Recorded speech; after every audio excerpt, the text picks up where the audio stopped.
Good morning, all of you. I just want to review the things which we have already done. So I think we can have a good understanding about what we have done uh, by getting a summary of things which we did. Actually, we started with the assets and characteristics of assets where we want to choose assets for investments. So the basic principle of selecting assets is to check whether there's a return with the minimum risk. So for that, we need to understand the risk return characteristics of assets. If you put it in very simple terms, return is the particular cash flow we expect from the asset in the future. And we have a horizon where we say, normally we put it as 1 year. In general circumstances, we get the return for 1 year. And we put it as a percentage of your investment. For any asset, the return normally varies. If you take particular time period, in that time period, the return varies. Say, for example, if you consider an investment where you have already made, and for the first month you get a return of say 10%. Second month you get a return of 12%. Likewise, the returns can be different. Now, when you get different returns in our planning process, it is very much difficult for us to plan it. And therefore, when we deal with assets, it is very much important for us to see the variations of returns. These variations of return we consider as the risk, and we call it the risk of return. If you get a fixed return from some instrument, then that instrument we normally denote as no risk or riskless investments. If we get a fixed return, so then there's no risk on the return. For any type of an investment, these two aspects are very important. One is the return, the other one is the risk of that return. So it is very difficult for us to deal with only one asset, because in our organizations, basically the banks and other financial institutions, we normally deal with a group of assets. We normally don't deal with one asset.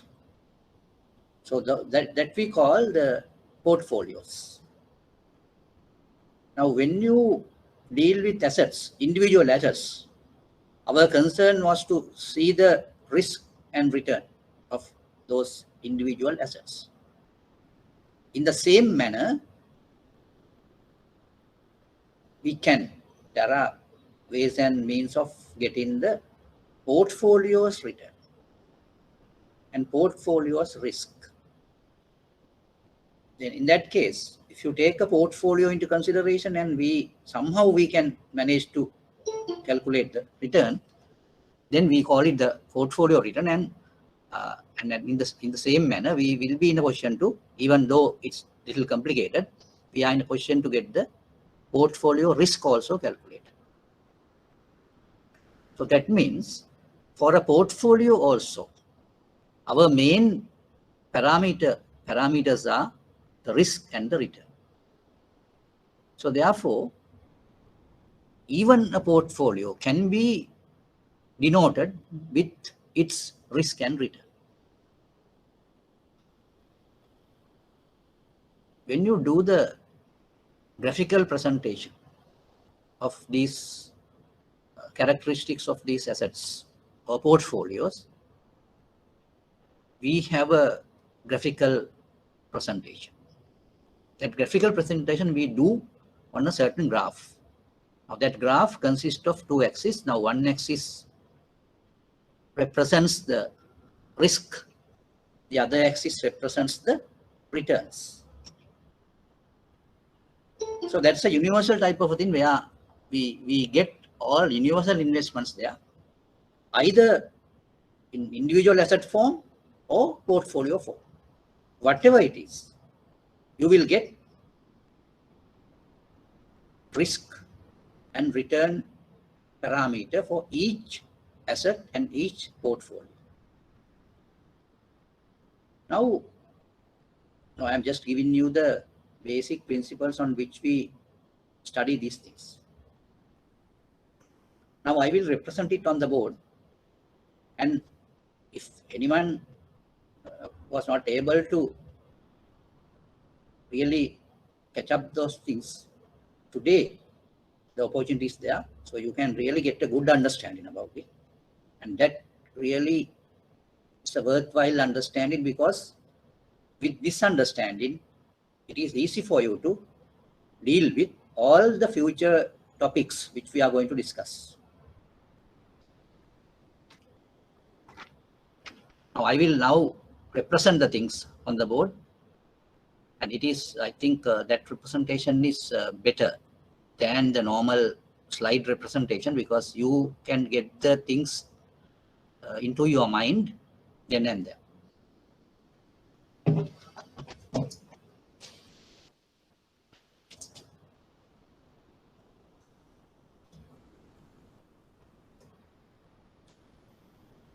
Now this is the horizontal axis. The horizontal axis represents the risk, or in our symbolization we put it as sigma. Then the vertical axis, through the vertical axis we represent return. We normally put it as ER, expected return. Expected return. Right. Now I will just show you with the English alphabet A, B, C, D, E, F. There are 5, either these A, B, C, D, E, F represents either assets or portfolios. Now it doesn't make any difference, because you identify these assets or portfolios with its return and risk characteristics, or the return and risk amounts. So therefore, I can just represent these things this way with coordinates like.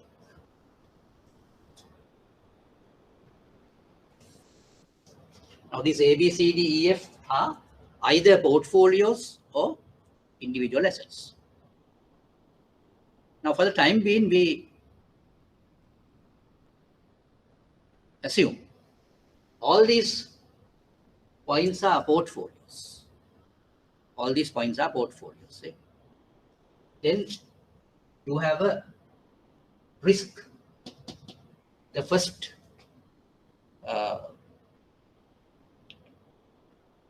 measure is the risk. So we can say sigma A,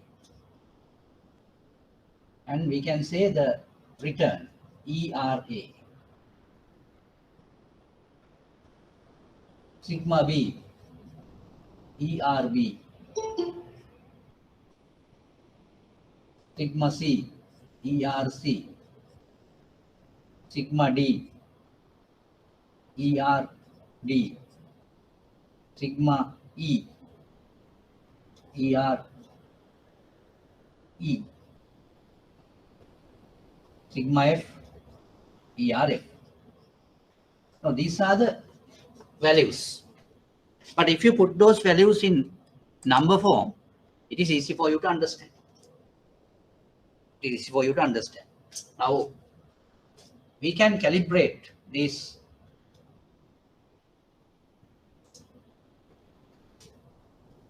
axis, and this axis also we can calibrate.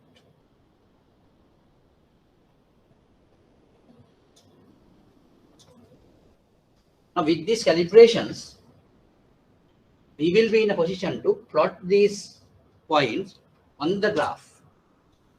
Plot these points on the graph. Now I am not going to just put values here because it will put you into more trouble. So therefore, what I want to tell you is, with assumptions, I can put these points like this. There are 5 points altogether. So I will put those points in different places where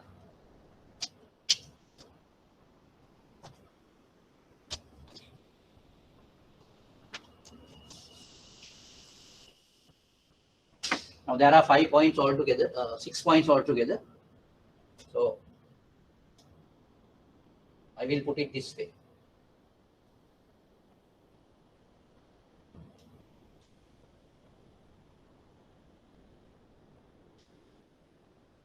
Right. Now you can just look at it. A, B, C, D, E, F. Right. These are the points. Then now I can do another thing.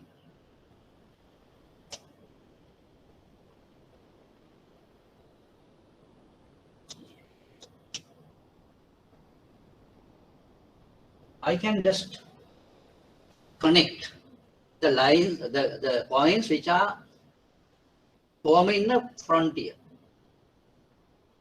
So I can just connect those lines, connect those points. Now we call this particular curve the efficient frontier. So we already have done it. This is efficient frontier.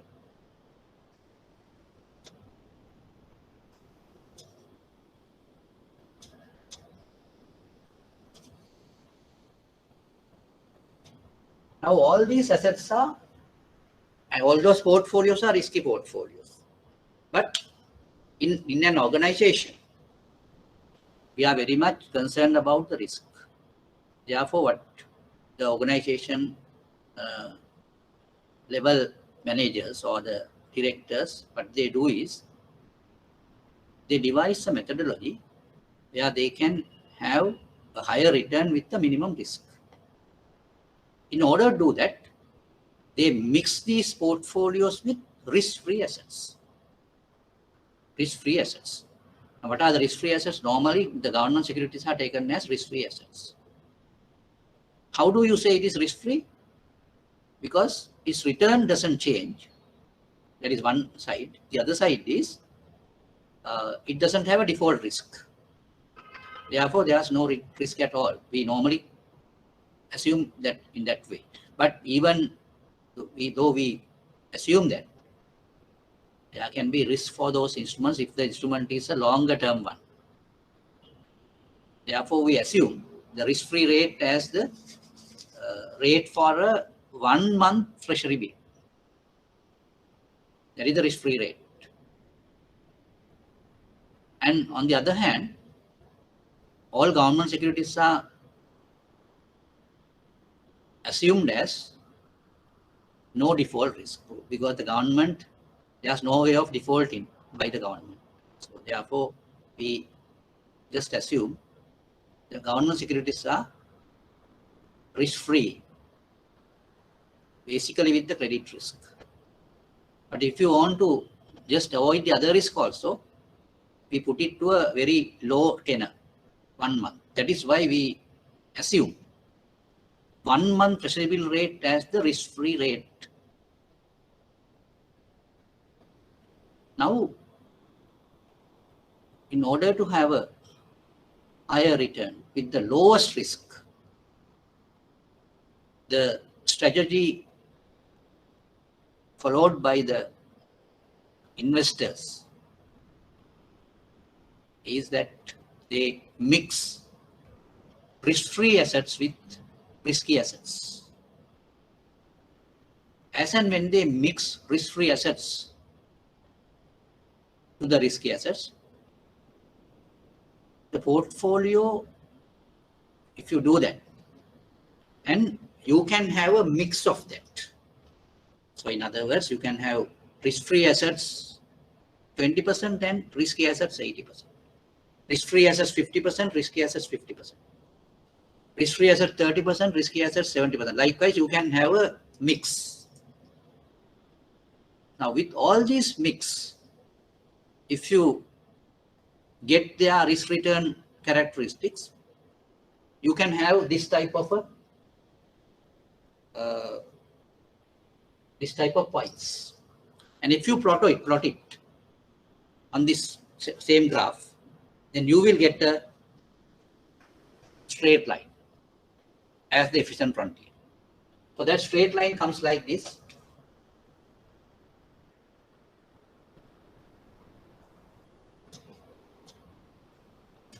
And that straight line meets the vertical axis at, now if you measure this distance, that is the risk-free rate.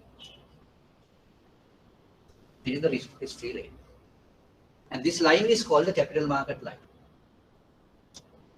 In other words, the capital market line is the efficient frontier of risky assets and risk-free asset portfolios with different mix. So that efficient frontier is not a curve, it is a straight line.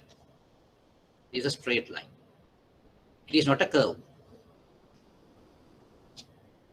So then if you think reverse, you need to see that this efficient frontier formed with portfolios constructed with risky assets and risk-free assets, both.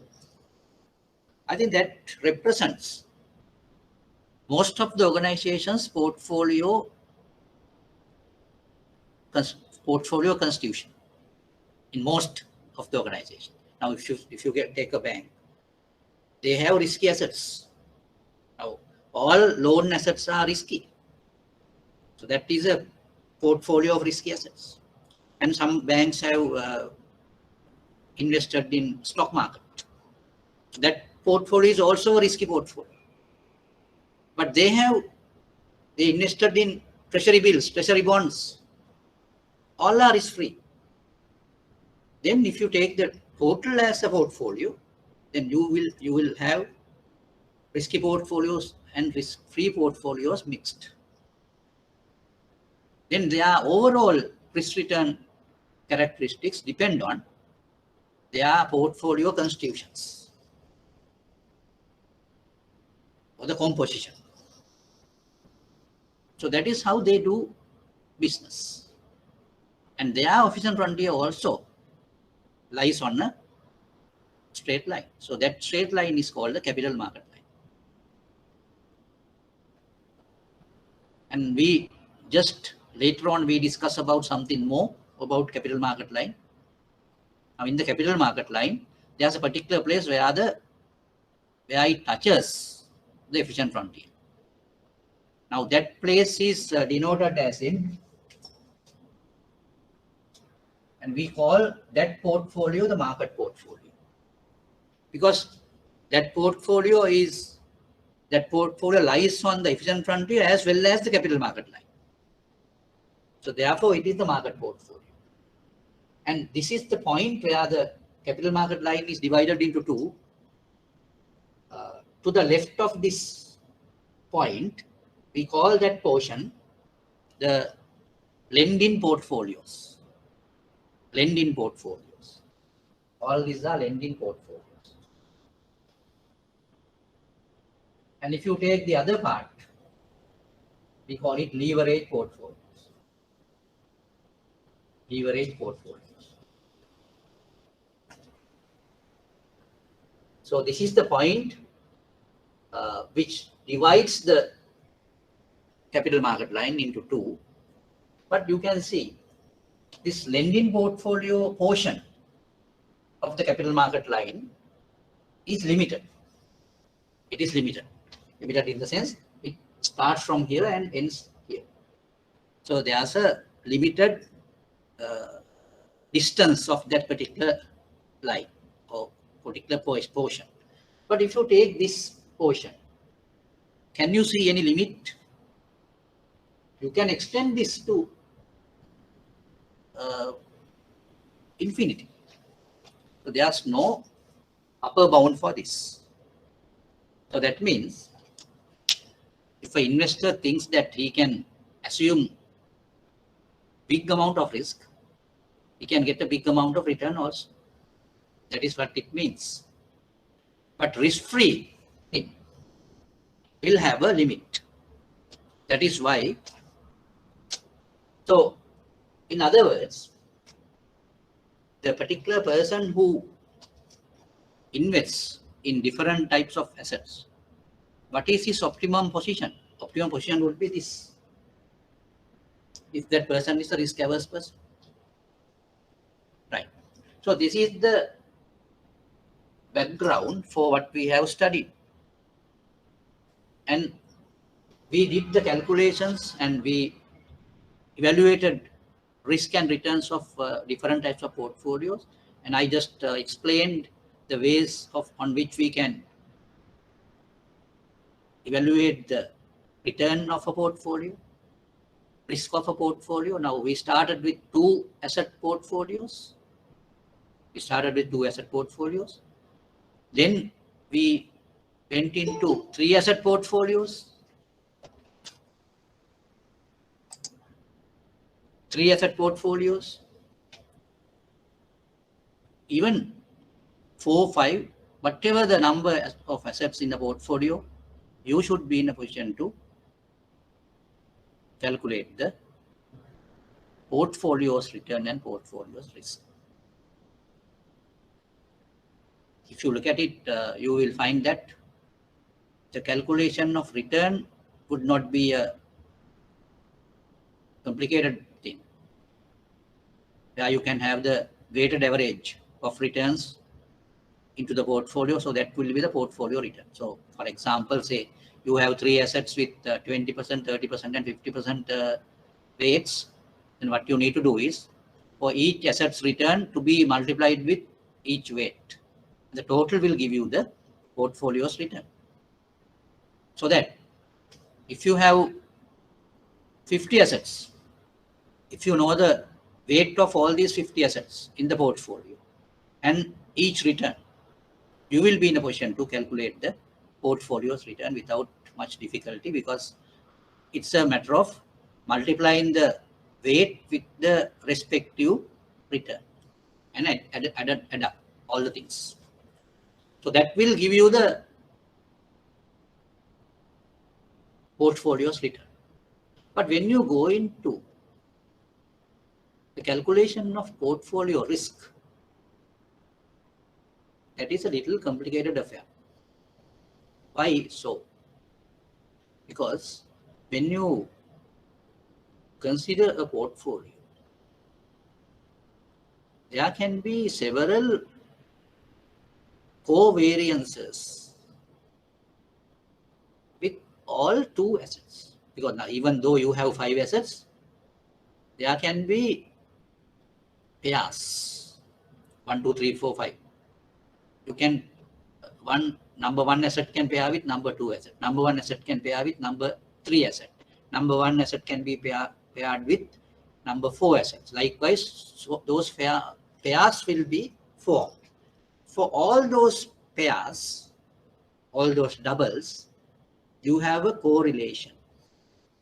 And we studied how we can calculate the correlation coefficient also, and covariance and that type of things. If you know those factors, you will be in a position to calculate the portfolio risk also, even though it's little complicated. And there's a formula for that. And that formula can be extended to any number of assets. I think I just recommend you to see how you can calculate it for any number of assets. How you can form the formula for that. That's another skill you need to develop. Right. So then we are comfortable with the calculation of return of a portfolio and calculation of a risk of a portfolio, even with any number of assets. Right. And at the same time, we were comfortable with the behavior of those portfolios and those assets.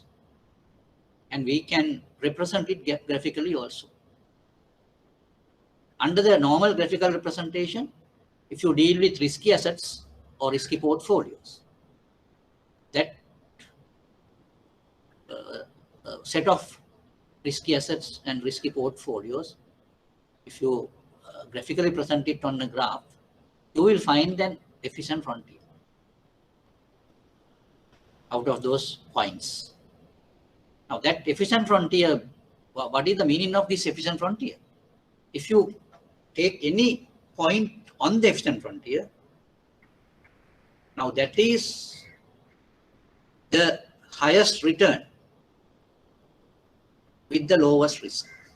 Or in other words, if you get a point just below that, that point doesn't generate a return of the earlier one.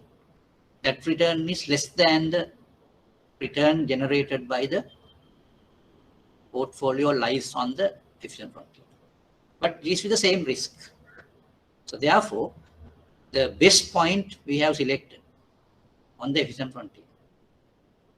For different risk, you get the highest return, which lies on the efficient frontier. Right. So with that, I think we can go to the lesson now. We were in the lesson 3, I think.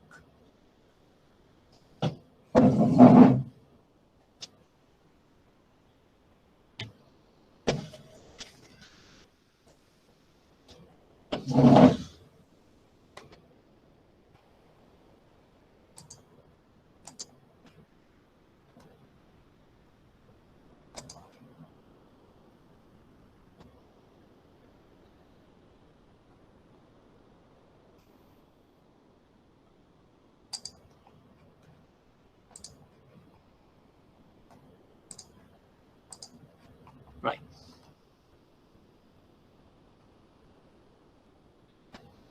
Now under the lesson 3,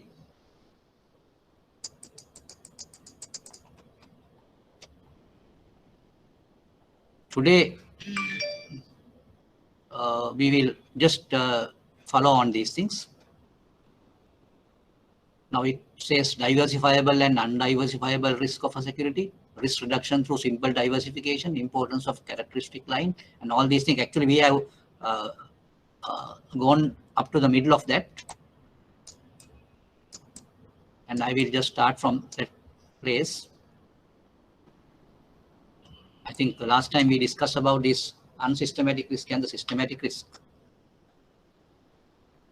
where we deal with several assets. Now, when we say several assets, several risky assets. Now, when you start with one asset, there's a risk.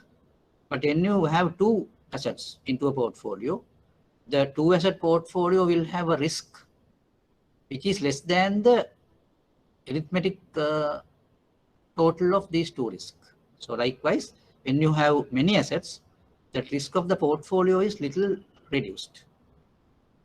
So that phenomenon we discussed, and we have come to this line, and we just got this systematic and unsystematic risk understood. So the total risk consists of systematic risk and unsystematic risk. Now, systematic risk cannot be diversified, and after diversification, you can reduce only the unsystematic risk. And we just talked about this characteristic line. The characteristic line consists of return of an asset, RIT, that is equal to AI plus BI, RMT plus EIT. And we just discussed these things, and then we have discussed up to this level, and AI is called the coefficient, alpha coefficient, bi is called the beta coefficient.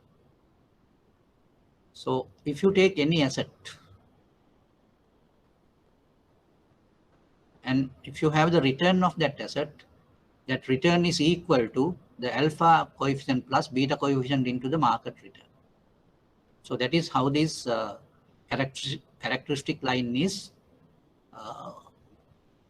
defined.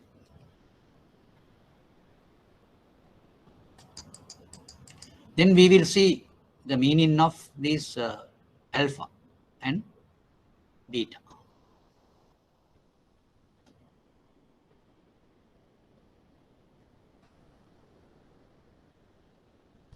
Now, I just want to explain you the meaning of these two coefficients. Now, we are talking about the characteristic line. Now, rather than going through the formation of this line, what I want you to do is you just get that line as a definition of this coefficient of alpha and beta. In other words, A, I and B, I. Because those coefficients are really, if you get a market, just a market, and for that market, those things are constants. There's no change in that. So therefore, beta coefficient basically, sorry, no, it is the asset. The particular asset has a characteristic beta and characteristic alpha. That is why we put it as AI and BI. Now, AI is the alpha of the ith asset. BI is the beta of the ith asset. RI is the return of the ith asset. Ith means now any number. So if you have 10 assets, you have 1, 2, 3, 4 up to number 10, then you can say R1 is the return of number 1 asset. A1 is the alpha of number 1 asset. B1 is the alpha or beta of number 1 asset. All these assets are in the same market. That is why we put it RM.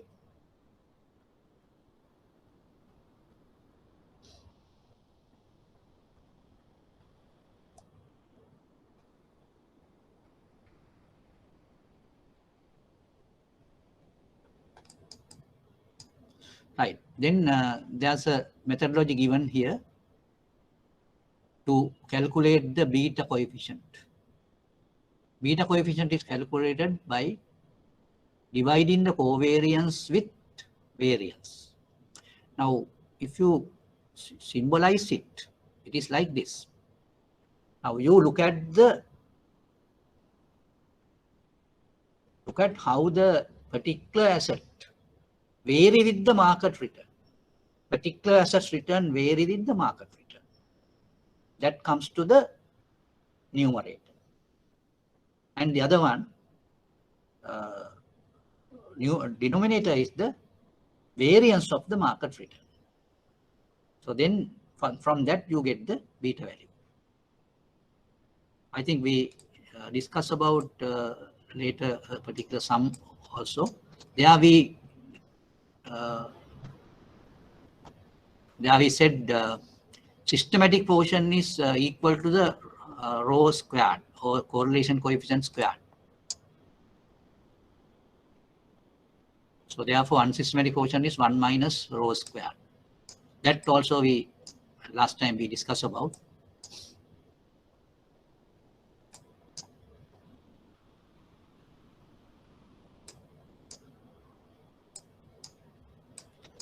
Okay, now with this particular thing also we discussed last time.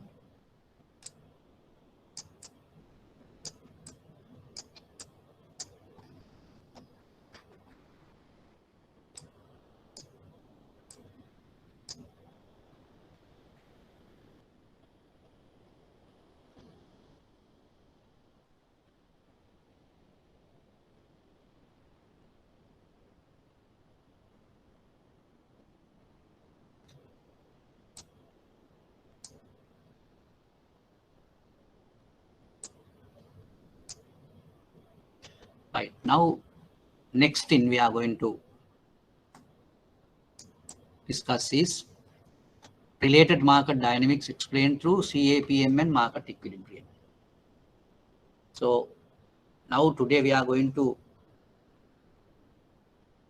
discuss about a particular principle called capital asset pricing model. Capital asset pricing model. And there's another phenomenon we are going to discuss, that is market equilibrium. Market equilibrium.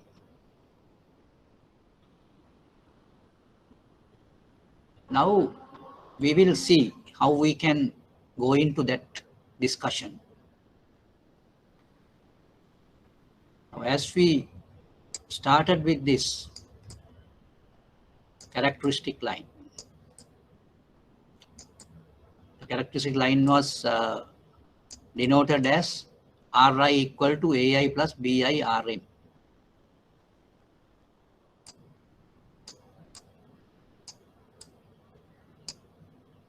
And the capital asset pricing model is a certain special situation of the characteristic line.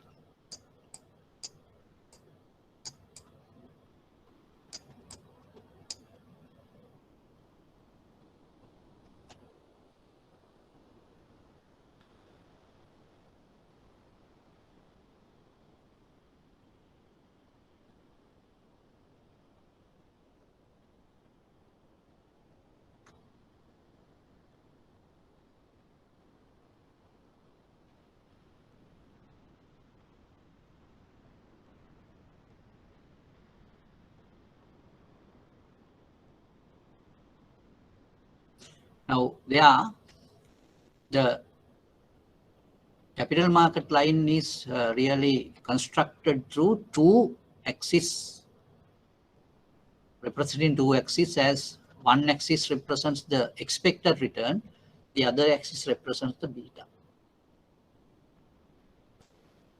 It is different from this characteristic line. Now, what they do is they take two variables. Now, one variable is beta, the other variable is return of the asset. You can see the beta is represented in the horizontal line. In other words, the x-axis. Expected return of the asset is represented through the vertical axis. Expected return of the asset. Now, if you do that, if you take several betas and several returns of assets, expected returns of assets, now these assets are basically the stock market investments or stock market stocks. For example, now if you take three stocks A, B, and C, stock A has a return of some amount, beta of some value. Stock B has return of some amount and beta of some amount.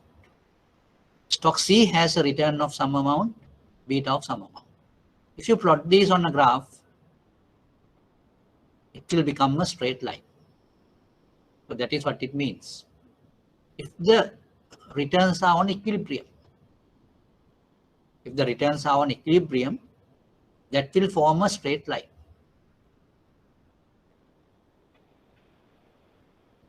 What do you mean by returns are on equilibrium?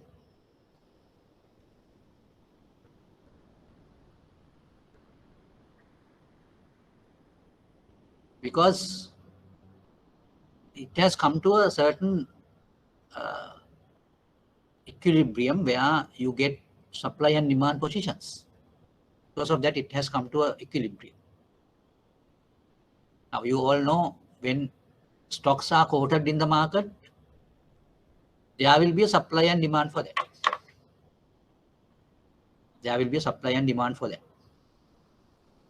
So that supply and demand will realize the equilibrium return, because all these returns depend on the market activities. For example, say there's a particular stock, say it is valued at 50 rupees, and say another day's time or another 1 month's time, the particular stock being sold at say 55 rupees. Then there's a return of 5 over 50. So how that return came as 5 over 50? Because it has been now particular investor has been able to sell it at 55. If it was sold at 59 or 58 rupees, then the return was 58. 8 over 50 was the return percentage. So likewise, the return depends on the selling price. Selling price depends on the demand. Demand and supply both. So then the equilibrium means if a stock's price come to an equilibrium, then the return also come to a equilibrium. So that is what mentioned in this graph. Right. Of course, now I think we should not go further into details, because it might create further confusion. So therefore, what I want to tell you is we have to study the dynamics through this capital market line model, capital asset pricing model, and that capital asset pricing model is a particular mathematical explanation about the stock market phenomenon. Now in that phenomenon, you have taken into consideration two variables. One is beta, the other one is assets expected return. Assets expected return.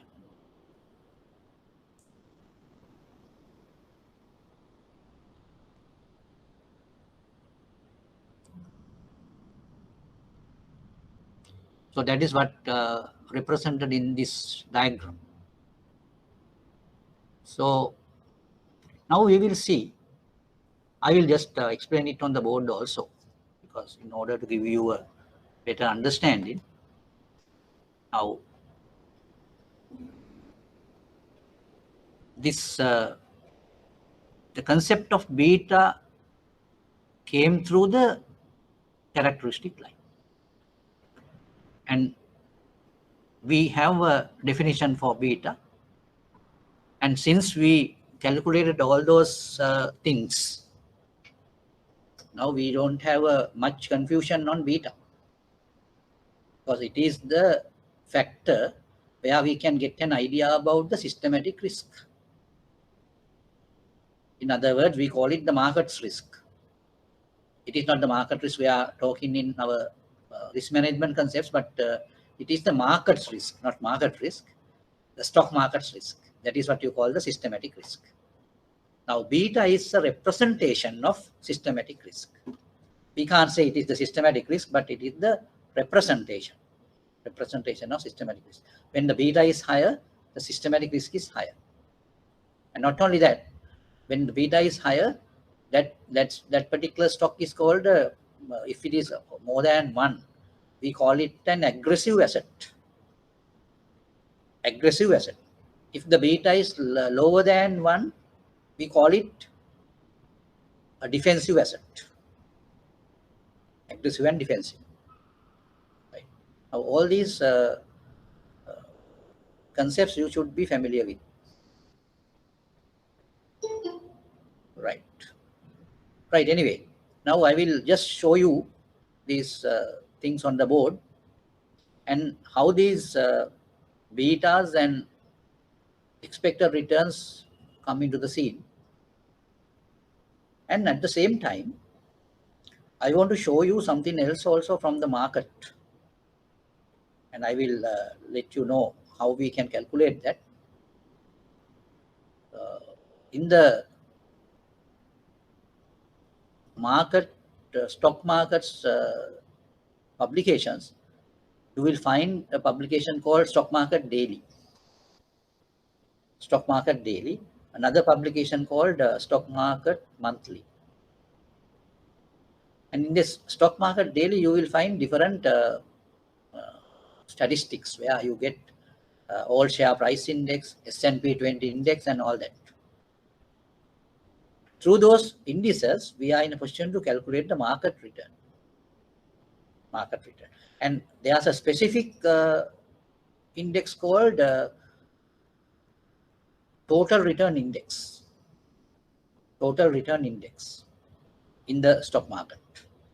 Now that is calculated, or that is given for the all share, for all the shares, and we have an index called all share price index. Then there's another index called all share total return index, ASTRI.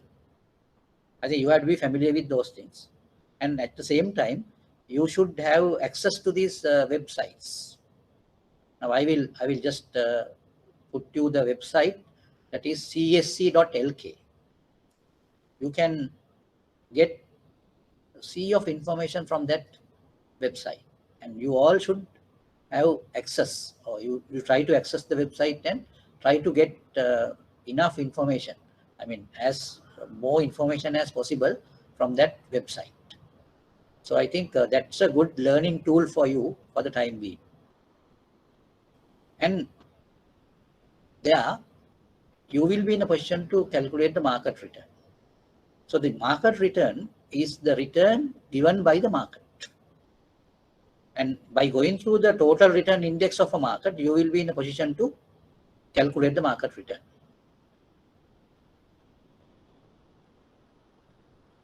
In other words, if you get the all share price index also, that is also a representation of market return.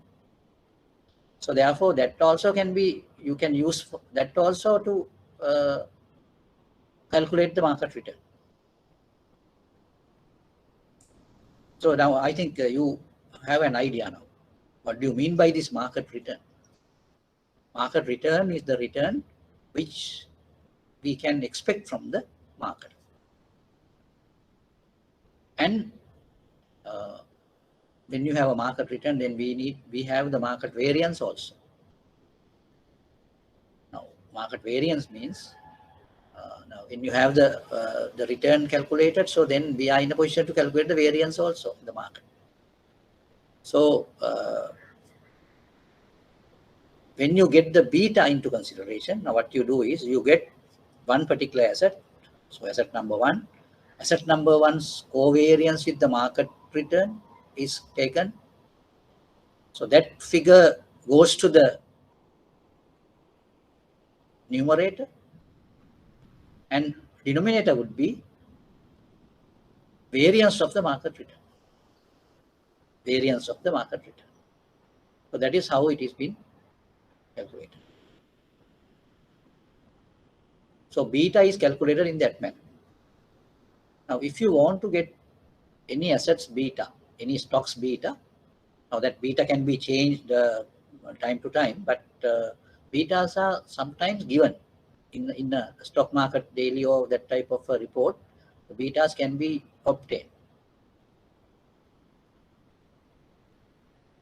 Now I will just show you how this capital market line is really, sorry, SML or capital asset pricing model is really defined. Or even we can just go through some numerical examples.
Now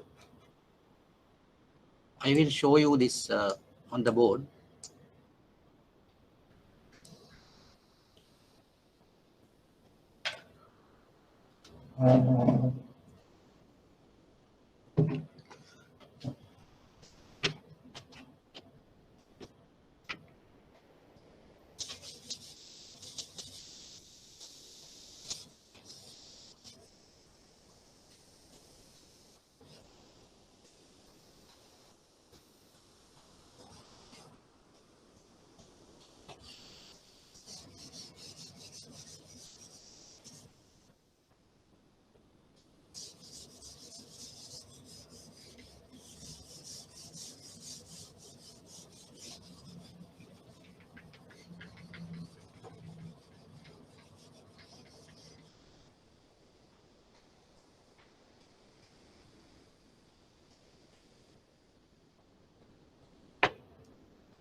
Now, first of all, we need to understand the two variables.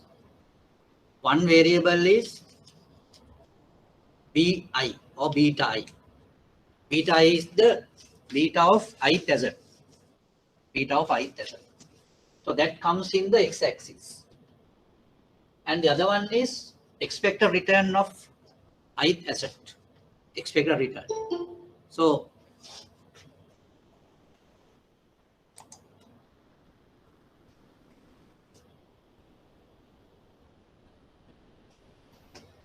and BI is the x-axis, so therefore we take it as the x value.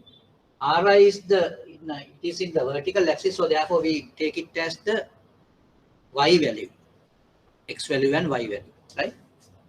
So then the plotting is done this way. If you plot these two values, you will get a straight line if the stocks are in equilibrium. So this is the line, the equilibrium line. And this particular value, the beta would be 1 when the return is equal to the market return. When the return is equal to the market return, beta would be 1. If the return is higher than the market return, then beta would be higher than 1. Now that is the concept given here. So therefore now you can see the tangent of this line is ERM minus R divided by 1. So you all know now there's a equation of this particular form, y equals A plus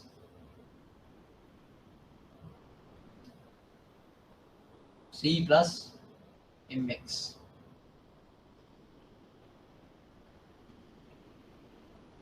Now this is the normal straight lines equation.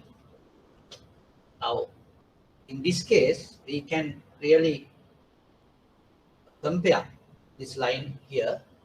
Here the y is ERI equal to, now C means the particular value here, this one, that is R, plus M is the tangent here. Tangent comes with the ERM minus R divided by 1.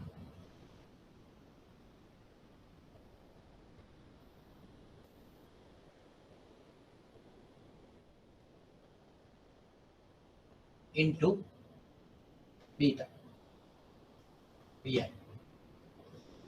So this is how the equation comes.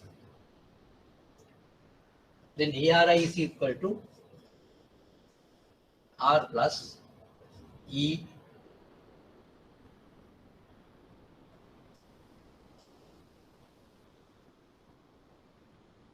ERM minus R into Vi. Now this particular equation is called capital asset pricing model. Capital asset pricing model. This is what you call the capital asset pricing model. Now this is a simple thing where you start with the expected return of the asset that is equal to the risk-free rate plus market premium. Now, market premium is expected return of the market minus the risk-free rate. That is what you call the market premium into beta. So that is the form of the capital asset pricing model. Now I just want to show you how it has come.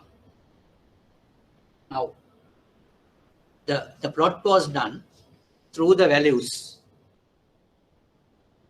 the beta values of certain assets which are on equilibrium.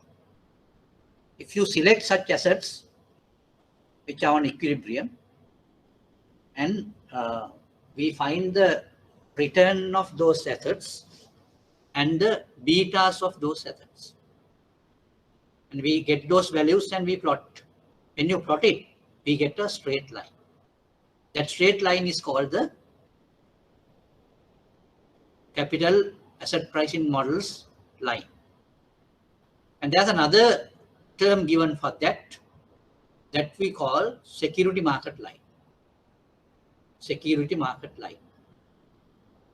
Security market line. Now that is the new thing which we discussed today. You can remember that we discussed about the capital market line. Now in the capital market line, what happened? The capital market line is a result of a mix of risky assets and risk-free assets. It's the efficient frontier for that. But security market line doesn't have a connection with risk-free assets. But even though the risk-free asset return has taken into the equation, but there's no connection with risk-free assets. This is talking about all the risky assets. That is why we have taken beta into consideration. And this is called the SML or security market line. Security market line. Right.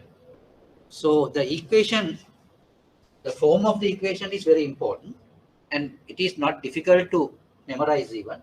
You have the return in the left-hand side. In the right-hand side, you have the risk-free rate. Risk-free rate plus market premium, we call it. The premium means the additional amount you get return since it is risky. So the market return is denoted as ERM.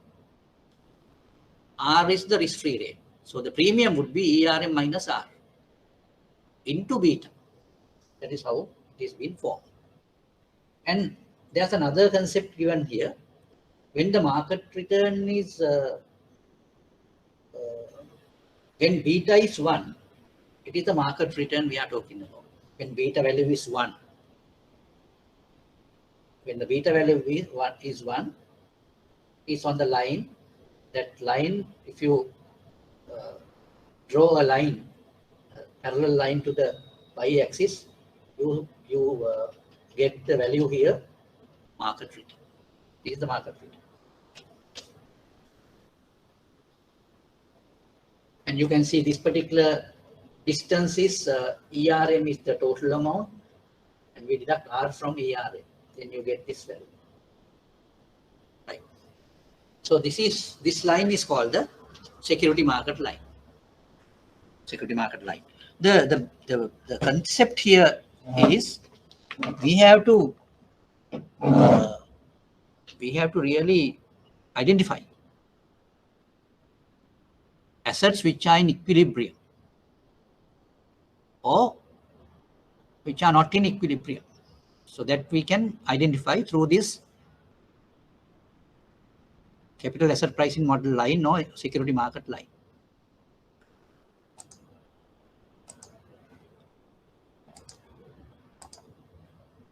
Now it is given here also.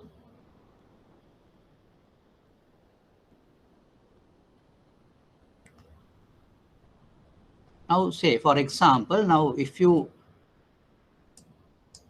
with the betas and expected returns, if you have assets, when you plot it on the on this particular graph, it might come on this line or out of this line. I think that is a, we can easily understand that. Now this line is there, but if you take any asset in the market and get the beta of it and get the market return, get its return, the assets return, then you can plot it somewhere on the graph. But it may not come on the line, but it may come in either over the line or below the line. Right? I think that is understood. Right? If you take any type of asset and its return, you can calculate, and if you know the beta of that, you can plot that asset on this graph. Now, if you plot it, you will get that particular point either over this line or below this line. Now I have just mentioned here 2 points where one is over the line. This is the line, and U is over the line, and O is under the line. Right. Now we can just understand through this whether these particular stocks are undervalued or overvalued. Now in the stock market, there's a certain phenomenon. Some of the stocks are unnecessarily priced, exceptionally priced. That means the price doesn't have any relationship with its real value, but it has unnecessarily overvalued. There are some stocks like that. At the same time, there are some other types of stocks where those stocks been undervalued.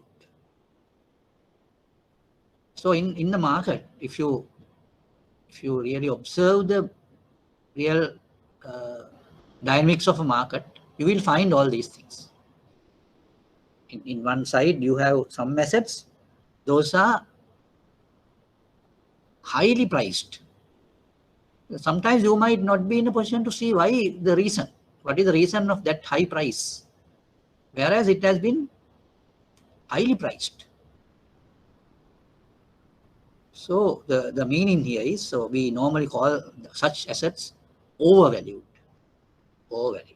And there's another part, another set of assets. We might see now when you look at it, you might wonder why it is so low priced. Why the price is so low?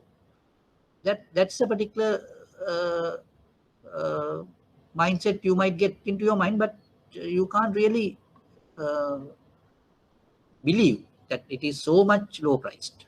So such stocks are called undervalued. Right.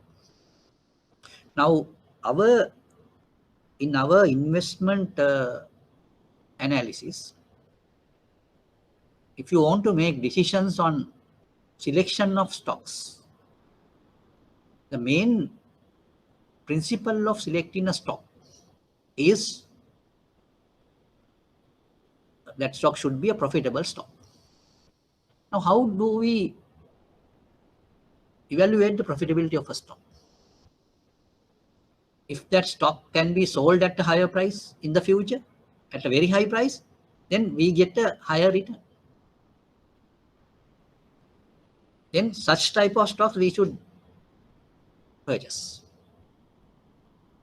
So in that case, you all might realize, if you want to purchase an undervalued stock, I think that is what you do, what you should do. If you purchase an overvalued stock, what will happen? There's a less possibility of price hike, because the price has already gone up and price has already come to a very high level. So there's very less chance of getting a higher price. So overvalued stocks. So then, as an investor, the attraction may not go to overvalued stocks. What is the reason? There's a less chance of a price increase for such stocks. Therefore, investors generally don't go for overvalued stocks. But in order to take a decision, investment decision, a selection of a stock, normal investors, what they do is they just look for undervalued assets. What is the reason? Now, there's a big chance of a price hike since it is still undervalued. So therefore, there's a space of price increase. There's already a space to increase. Therefore, investors generally select undervalued assets for their investments.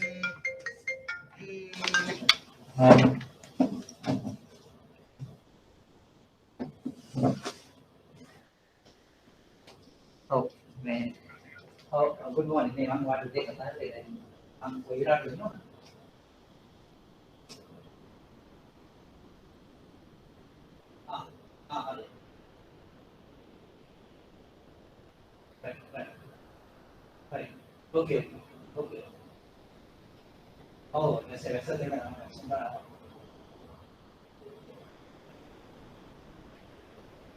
Hurry up. Hurry up.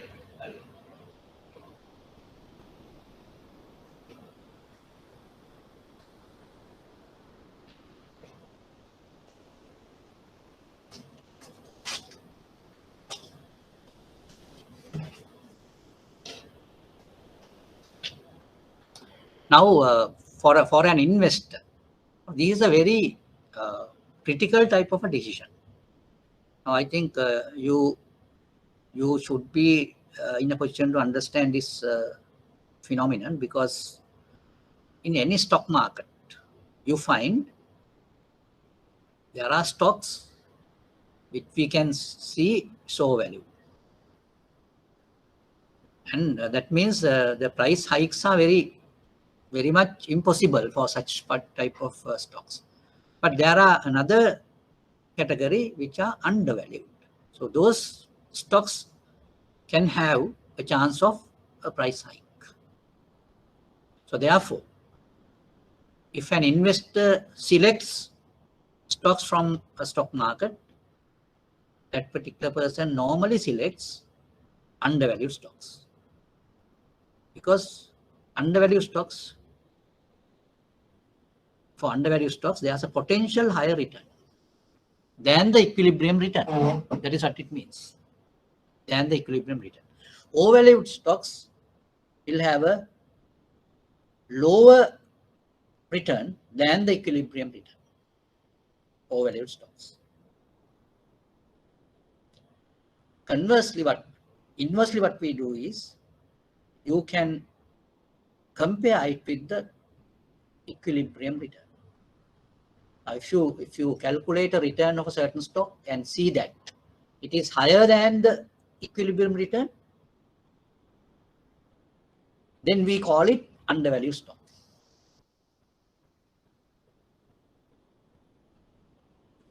But if you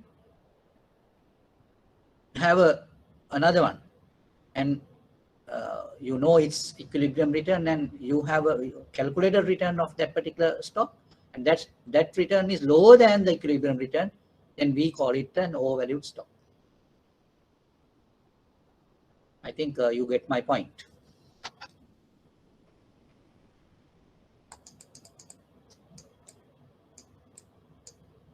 Now, this equation can be used to calculate the equilibrium returns of certain stocks. If you know the beta, if you know the market return, then you will be in a position to calculate the equilibrium return of the particular asset.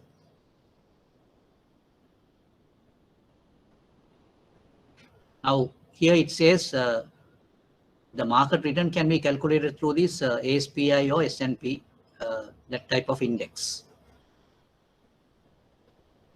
BI is the beta value.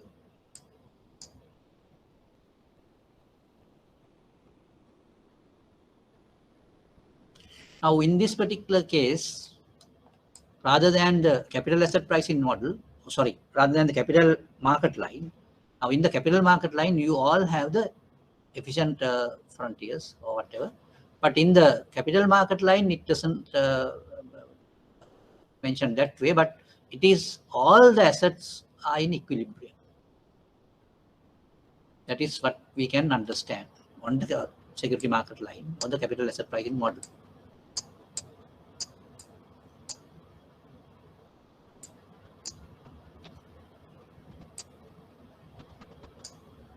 Right, of course, we will now go through an example. Assume R is equal to 8%. R is the risk-free rate. Now, if you put this R notation, that notation shows you it is the risk-free rate. In default, you have to get it. But anyway, in examinations, if you use this type of notation, normally the examination gives it as the risk-free rate. But in most cases, in books and all, The capital R is normally used as a notation for risk-free rate. So therefore, now here it is R is equal to 8%.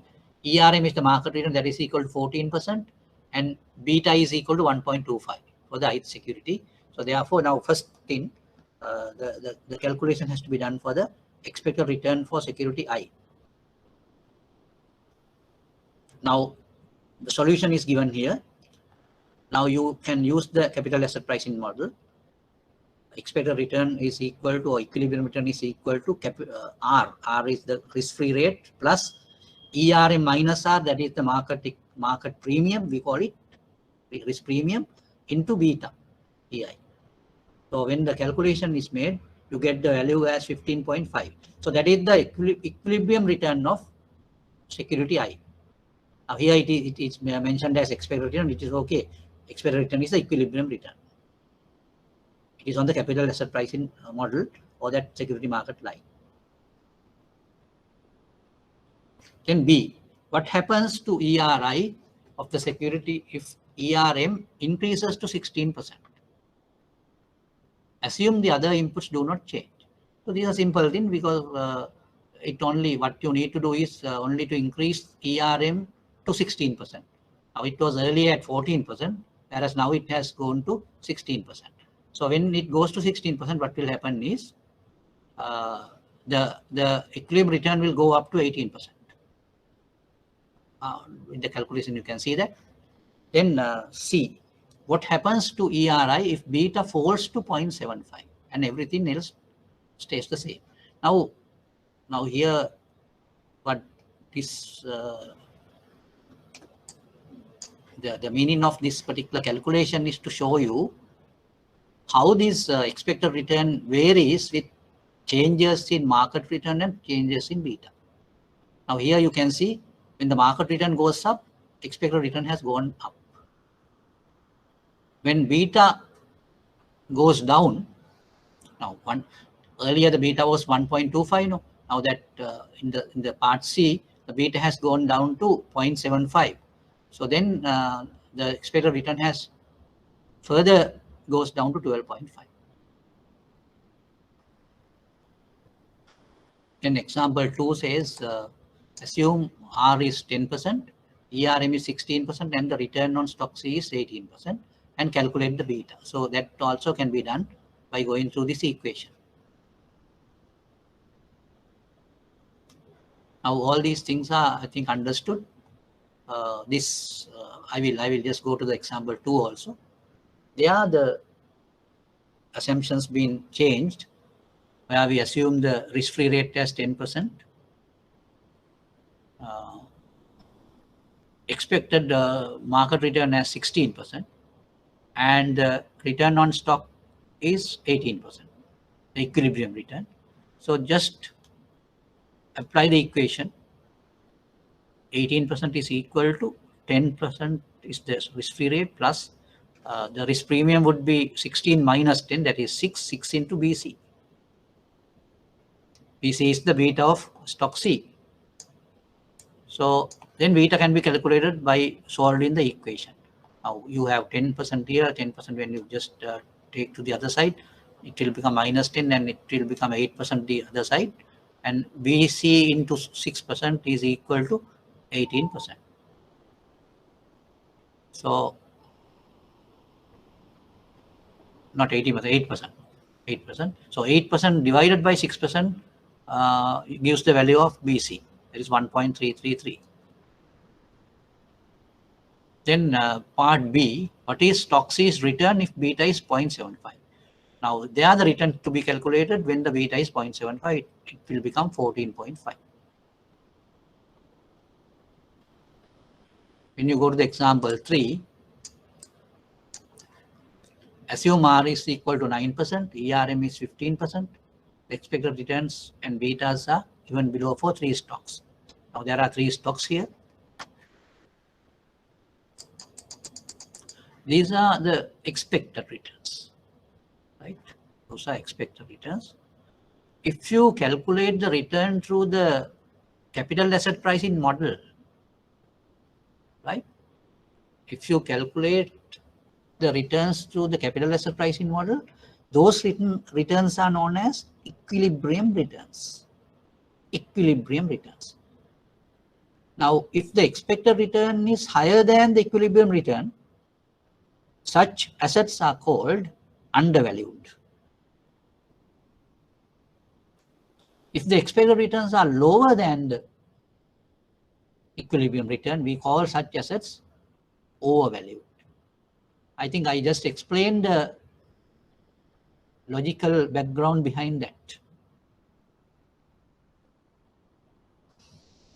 Now, here there's an exercise. So example, we can just see what has happened there.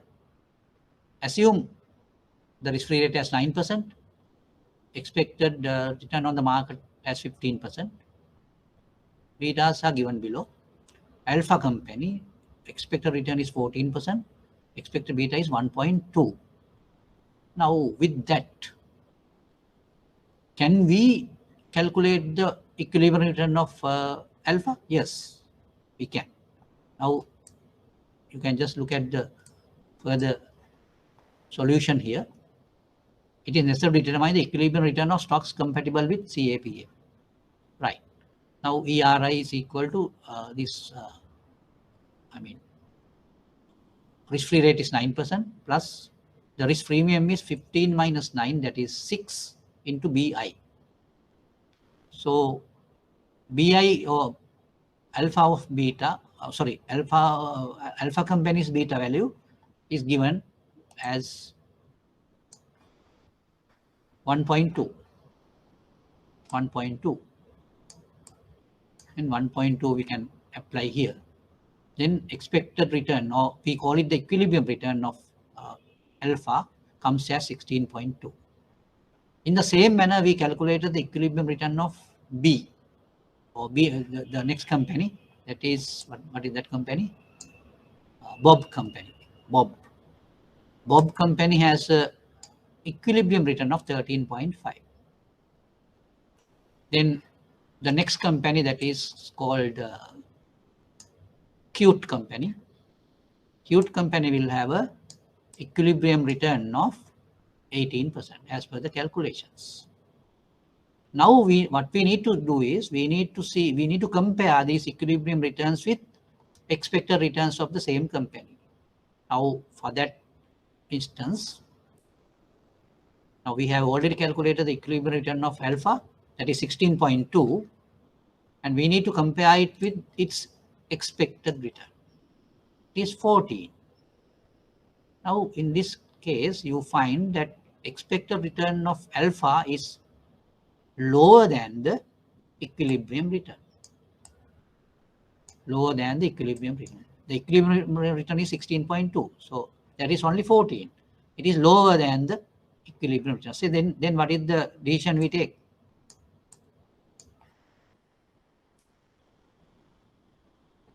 If the expected return is higher than the equilibrium return, it is considered as undervalued. If the expected return is lower than the equilibrium return, it is considered as overvalued. So therefore, the stock alpha is an overvalued stock. Stock A, or the alpha, is an overvalued stock.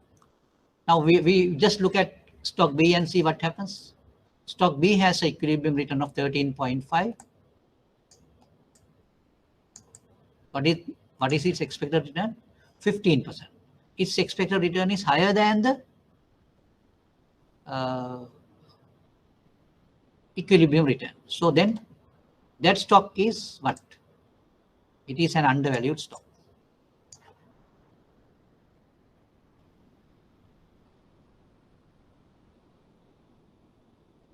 C also is in the same boat. You can see C also. C, what is the equilibrium return? It is 18%, whereas its expected return is 20%.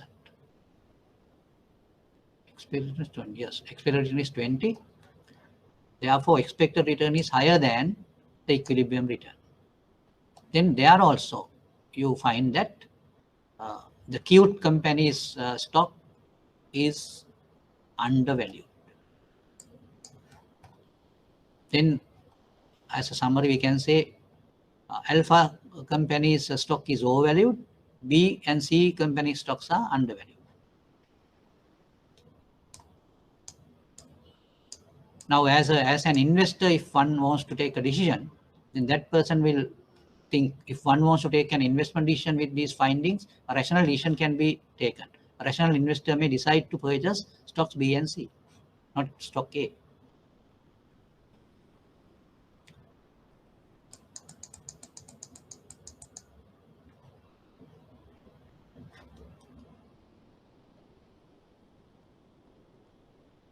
Then example 4, a stock portfolio is made with A, B, C and D stocks.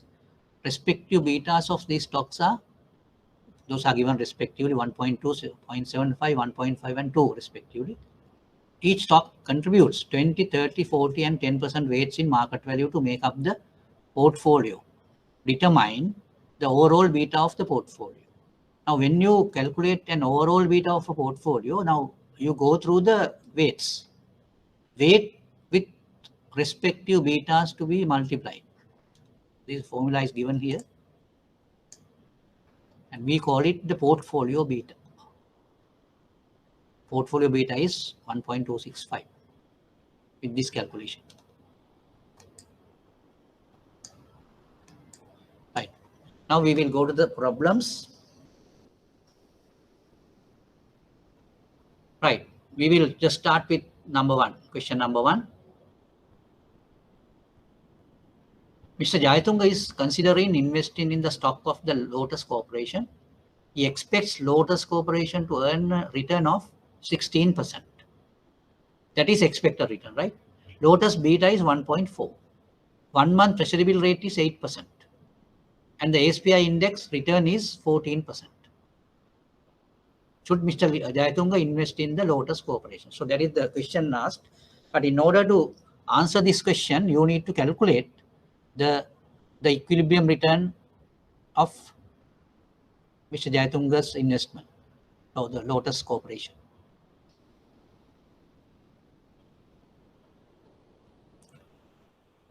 Right.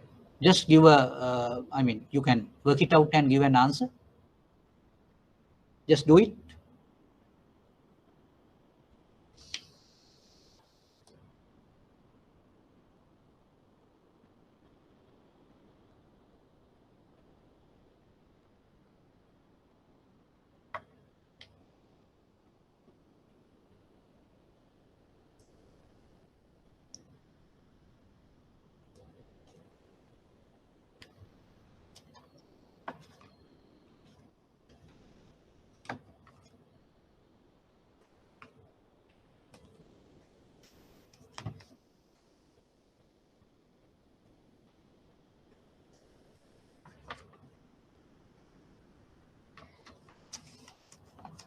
Yes, now what you need to do is you need to apply the capital asset pricing model and calculate the equilibrium return first.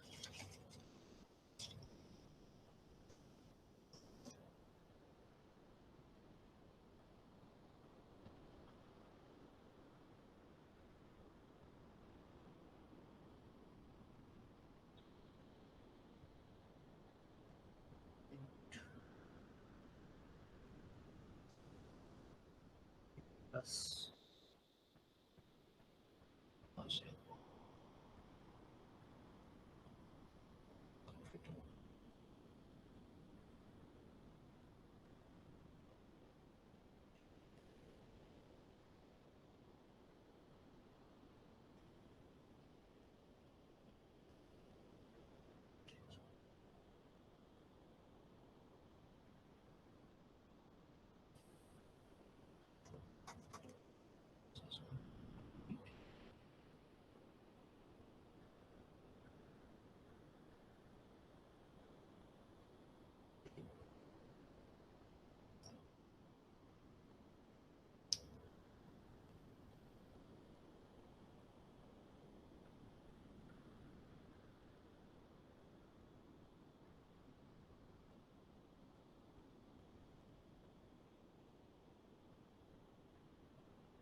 Yes, we'll see.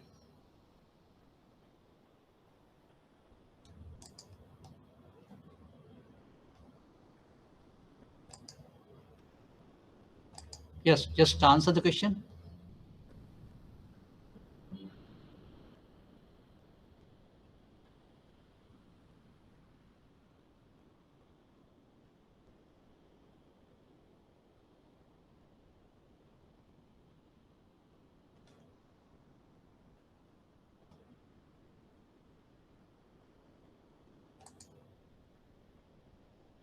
Now, what you need to do is you need to calculate the equilibrium return. Now, its return is given, expected return is given, that is 16%. You need to calculate the equilibrium return by applying the capital asset pricing model equation.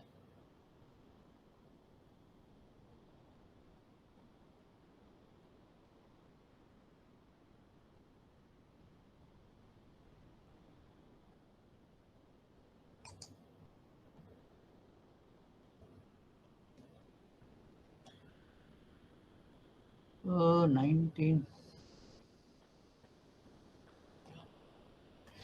Damin Fernando has given an answer. Yes, yes, I can wait for the others also.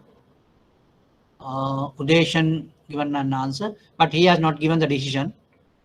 Anyway, Kasunmali has given an answer. I think yes, yes, okay. Yeah, Damin Fernando said 16.4. Yes. Any answers? But you need to give a decision also.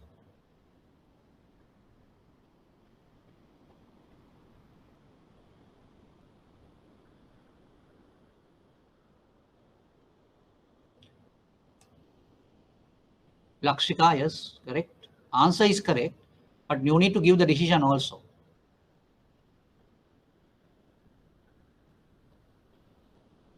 Yes, Damin's answer is correct. Yeah, stock is overvalued because it has a lower return, lower expected return than the equilibrium return. It's overvalued.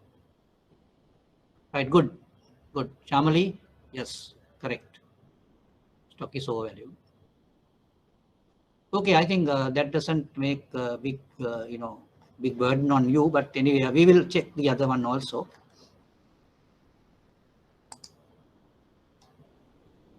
Then number 2, question number 2. Refer to the earlier problem and find what should Mr. Jayatunga do if Lotus beta is 1.2. Assume all other inputs do not change. So you can just see you can change the beta and see what will happen. Yes, you do that also.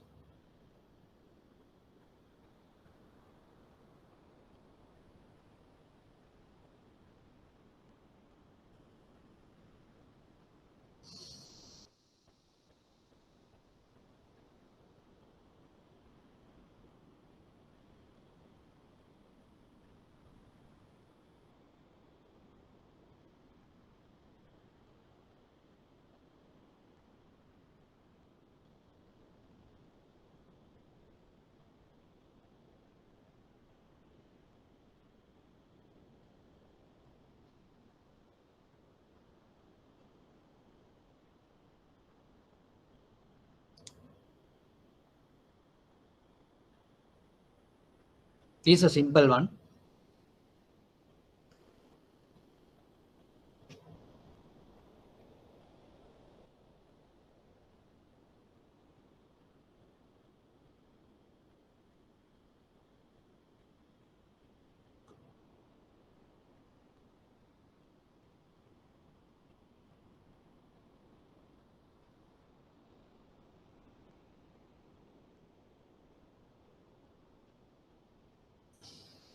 Yes.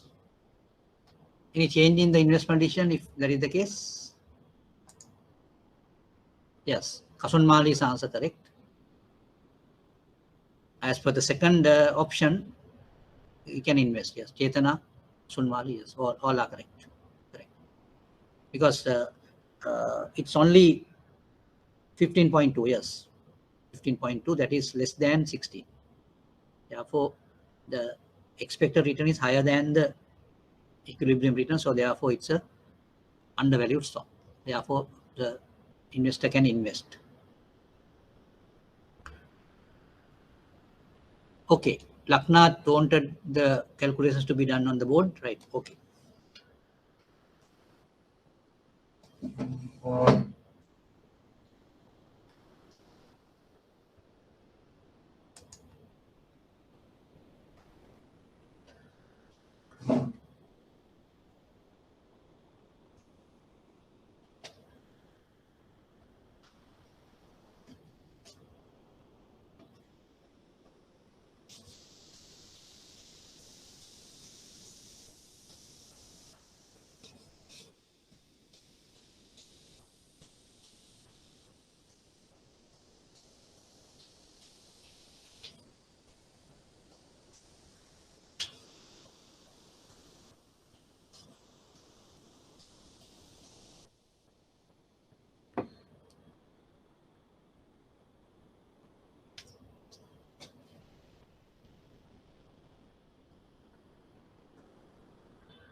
Right.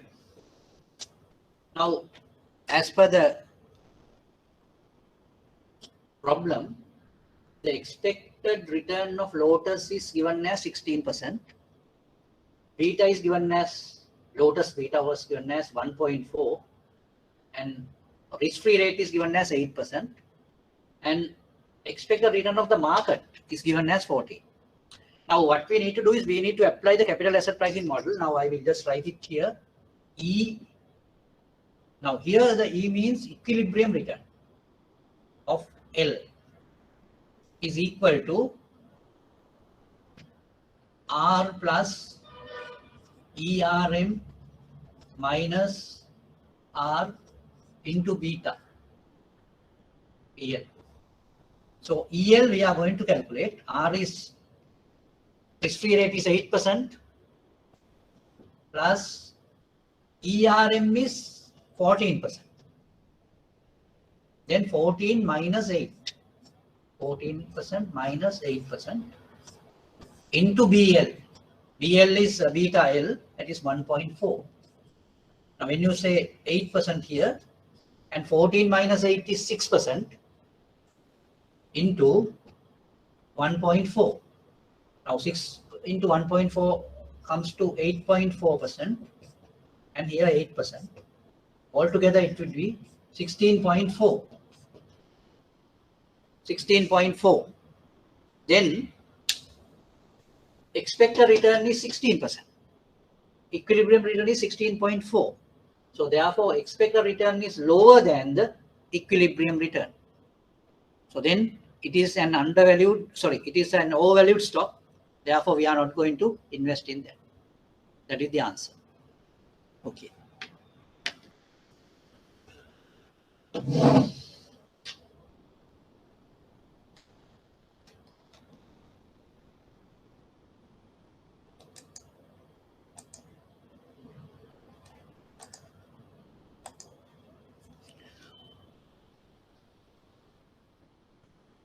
Now I think you can just go to the second one and do it. All of you can do it. These are very simple type of problems where you can just do it in a very straightforward manner. Nothing to worry and nothing to be, no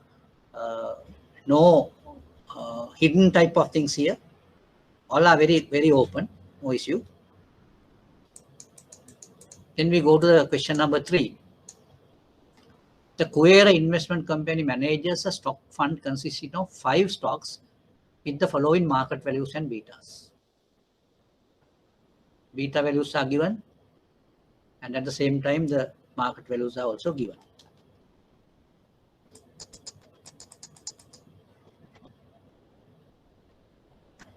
If the 1 month treasury bill rate is 7% and portfolio expected return is 14%, what is the portfolio expected return?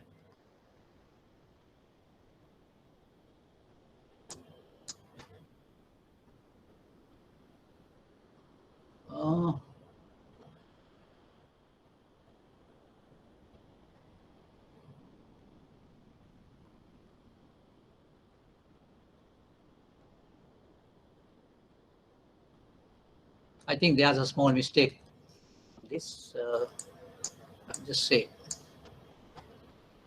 because the both are given as expected return, but it should be the 1 month treasury bill rate is 7% and portfolio.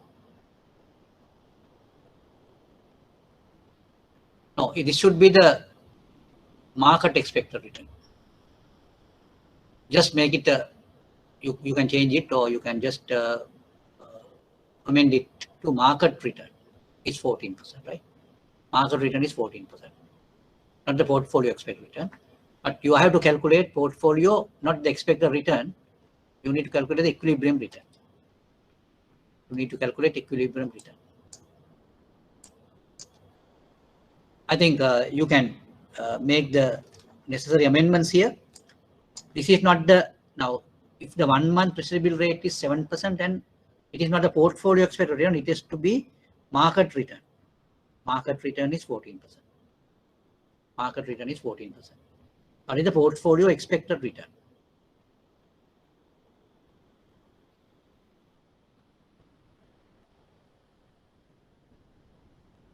But we can say portfolio return, actually the equilibrium return we are going to calculate here. Anyway, this is the only mistake, and this here also you can say equilibrium return. What is the portfolio equilibrium return, not the expected return? Yes. First of all, what you are going to do, first thing what you need to do is, you need to get the portfolio's beta by using this data. Yes. Do the portfolio beta calculation.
Yes, this is a simple operation where you need to do the weighted average calculations, the weighted average beta.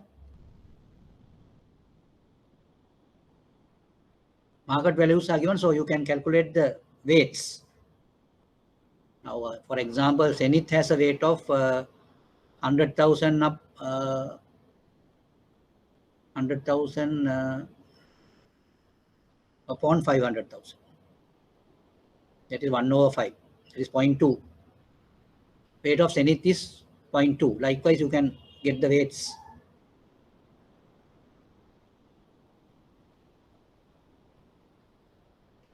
Now, first of all, you calculate the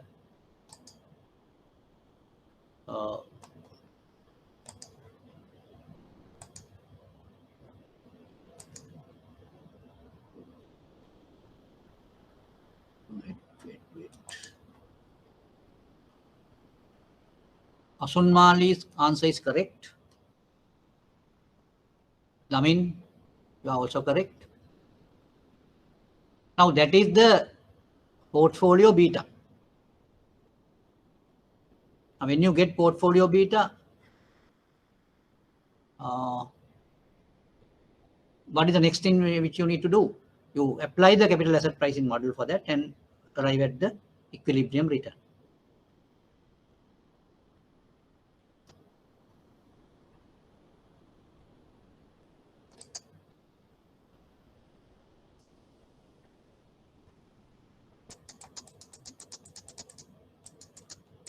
Other data is given. Treasury bill rate, 1 month treasury bill rate is 7%, means it is risk-free rate.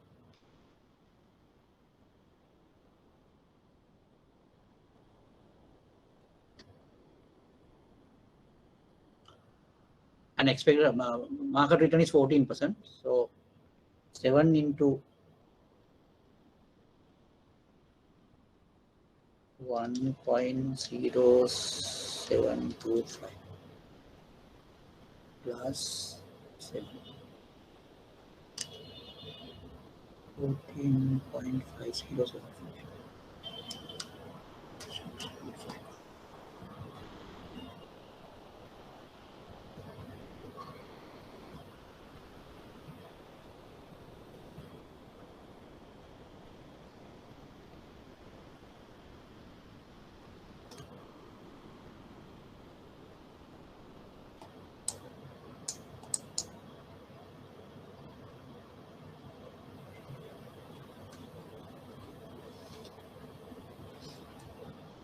Yes.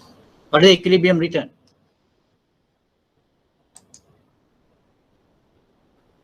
Kasunmali answer correct. Ramyalini correct. Udeshan, I think he has given it to the 2 decimals. That's okay. Lamin is okay. Right, good. I think all of you should activate yourself and do it as and when we discuss the things. And that will give you a very good, familiarity with these things. And your thinking process also will be purified, and it will be you will have some dynamic thinking patterns with that. Okay. Now you can't take any decision of investment or whatever, because no comparison can be made, because we don't know the expected type of return or whatever. Anyway, then question number 4. Assume R as 8% and ERM as 15. The expected returns and betas for the following 3 stocks are given. This is a typical question. Betas are given. And if a portfolio is made with Venus, Mercury and Saturn mixed with weights of 30, 50 and 20 respectively, what is the overall portfolio beta for the above? So this is a simple thing that has the same earlier one. So you do that. You do that now. The overall beta.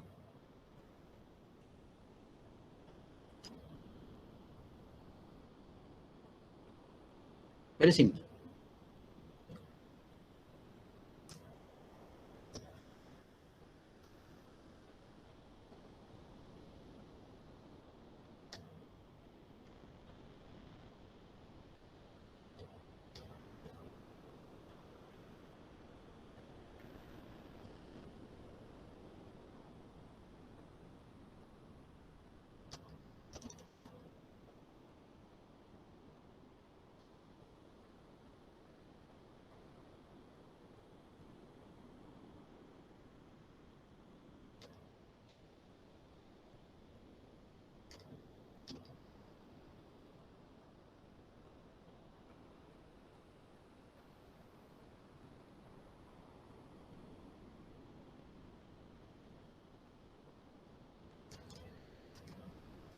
Now, what is the overall portfolio beta?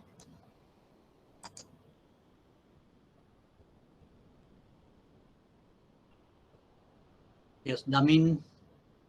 Yes, maybe.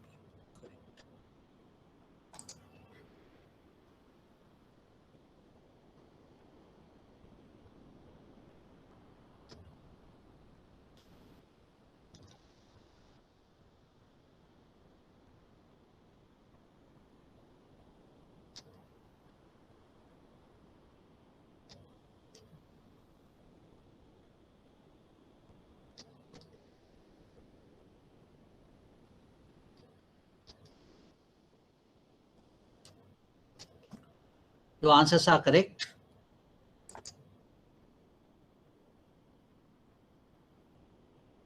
Mohan, Sanjeeva, Ramyarini, all are correct. Good. Then what else you can do? What is the portfolio expected return? Not the expected return. Anyway, here also we go for the equilibrium. Sorry, expected return we can calculate. Yeah. Expected return calculated with the weights, we can calculate the expected return.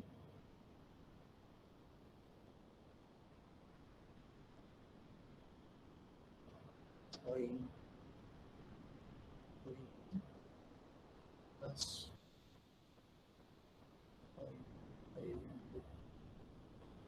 14 plus 0.2 into 16.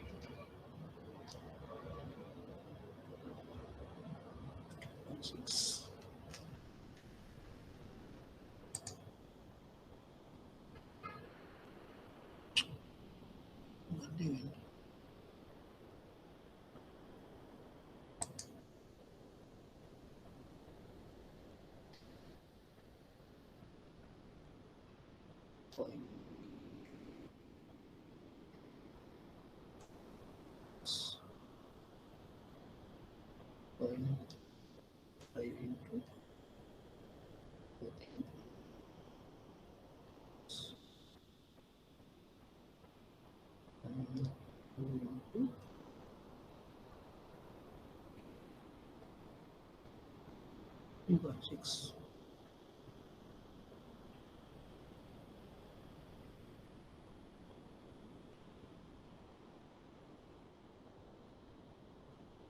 Now here what you need to do is you need to get the portfolio expected return also to be calculated.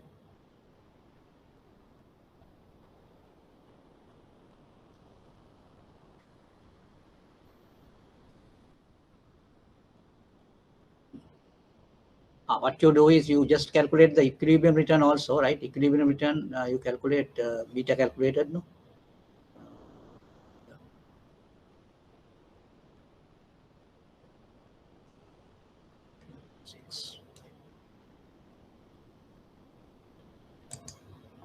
Is it undervalued or overvalued? Yeah. Equilibrium return is, yeah, it is overvalued. It is overvalued. Now, you can logically give that answer. Now, when you calculate through the capital asset pricing model, you get 16.7575 as the equilibrium return. That is equilibrium return. And at the same time, you can calculate the expected return also. Expected return is 15.6. Now you have to compare these two. Now you see the expected return is lower than the equilibrium return. That indicates the stock is a overvalued stock. And since it is overvalued, we are not going to invest in this portfolio. Right. Now we can have a break. I will come back by 10:45.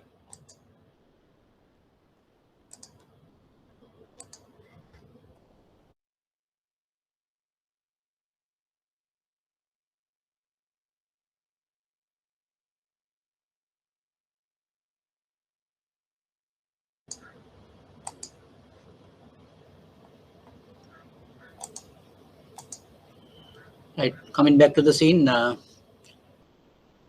last question we discussed, there are three things in that. I will just show you that again.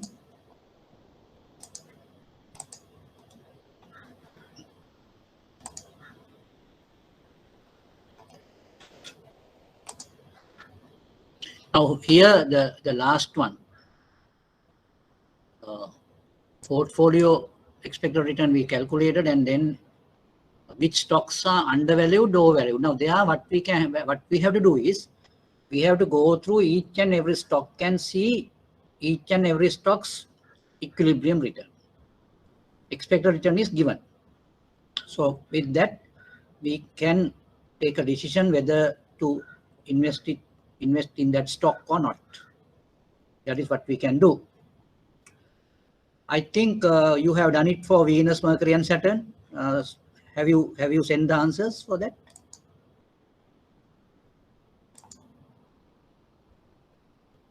C overvalued. Anything else?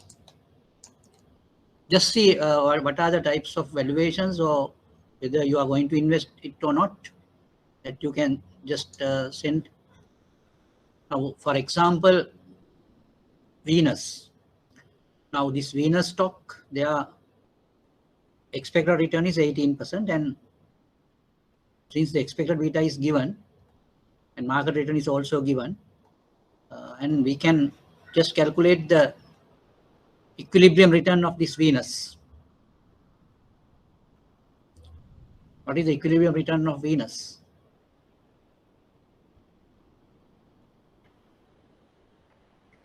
Yes, equilibrium return of Venus is how much?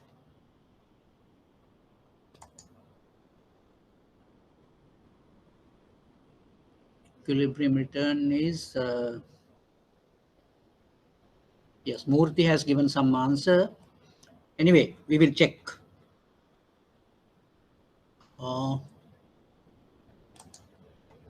Now, since Venus is, the expected beta is 1.5 and market return 15 and risk-free rate is 8, then market premium is 7. 7 into 1.5 is 10.5. 10.5 plus 8 is 18.5. 18.5 is the Venus's equilibrium return. Equilibrium return is 18.5. That is correct. So Desi got the answer correct, Venus. And Venus's expected return is 18%. So therefore, expected return is lower than the equilibrium return. Therefore, it is overvalued. It is overvalued. That is Venus. And Saturn, we can just go to Saturn and see what happens. Or Mercury. Mercury is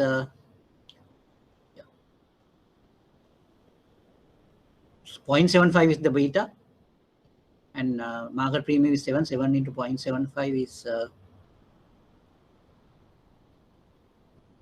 2.5.25.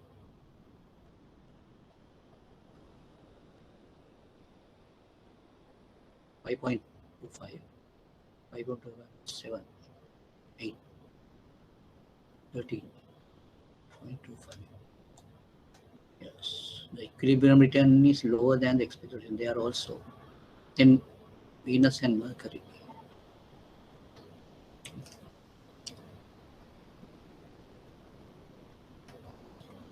.75 into 7.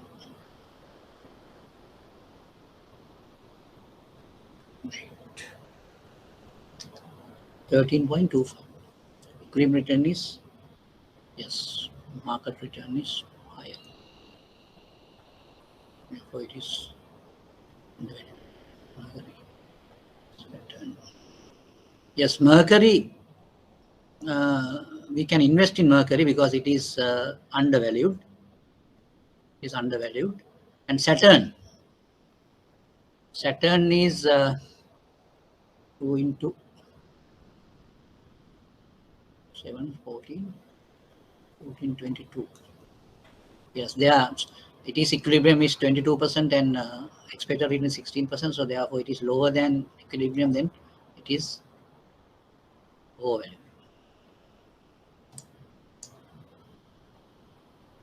Right. Okay. I think you all can take those decisions. Yes.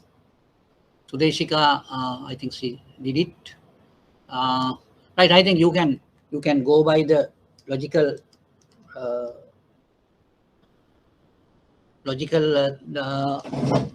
principles and then arrive at the decisions.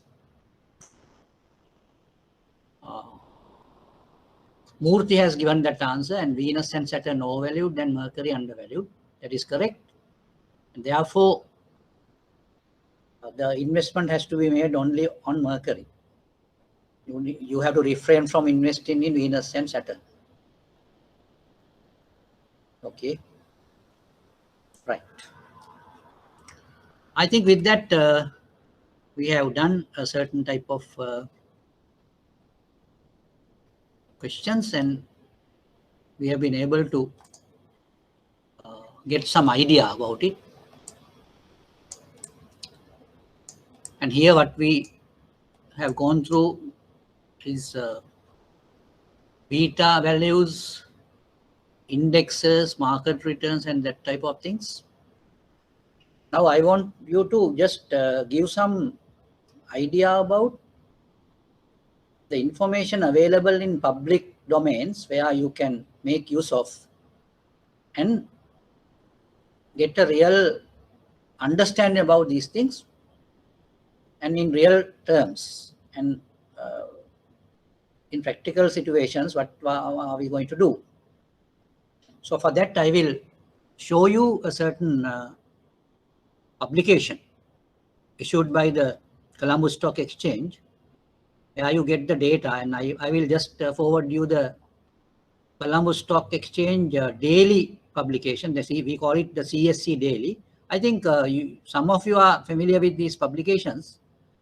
Of course, if you can access the website, that is csc.lk, and you will be in a position to get all these publications for your reference.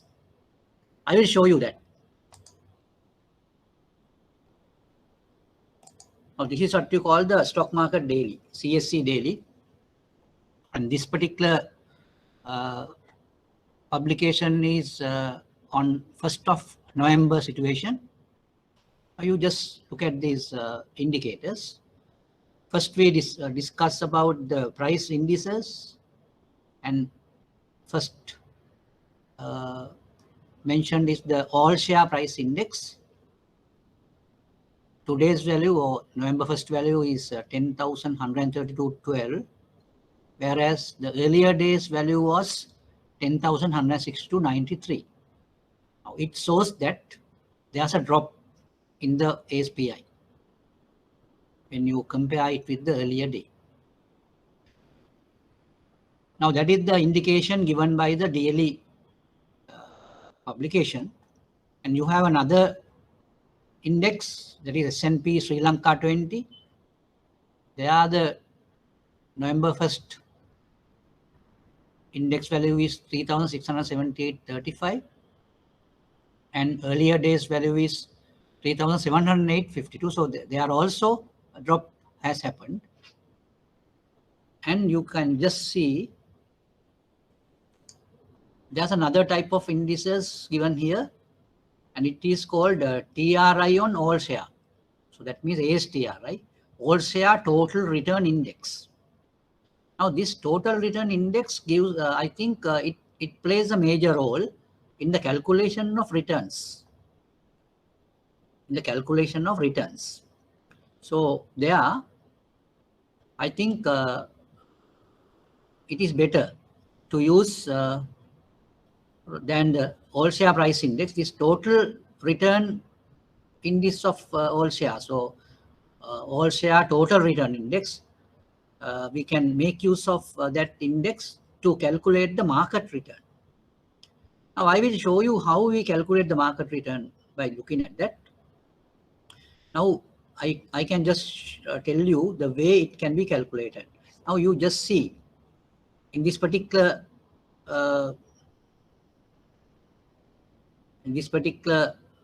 publication, it is mentioned as the earlier days index 13,640.26, and on November 1st, it is 13,598.91.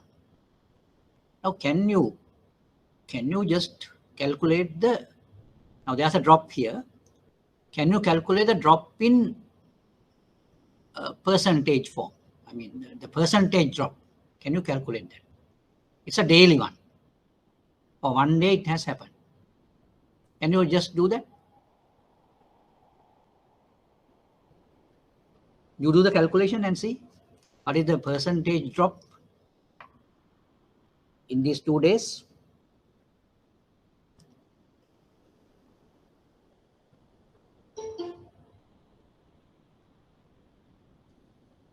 What we need to do is, now earlier day it is 13,640.26, 13,598 is the present day, then 13,598.91 minus 13,640.26, then you get a minus value, and it has to be divided by 13,640.26. So then you get the value, percentage value, 13,598.91.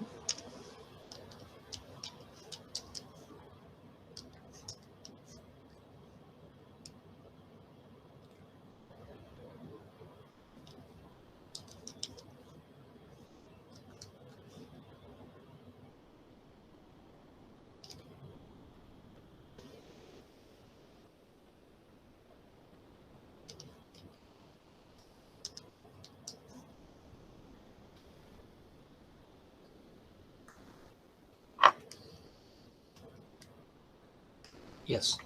Has anyone got the value for that?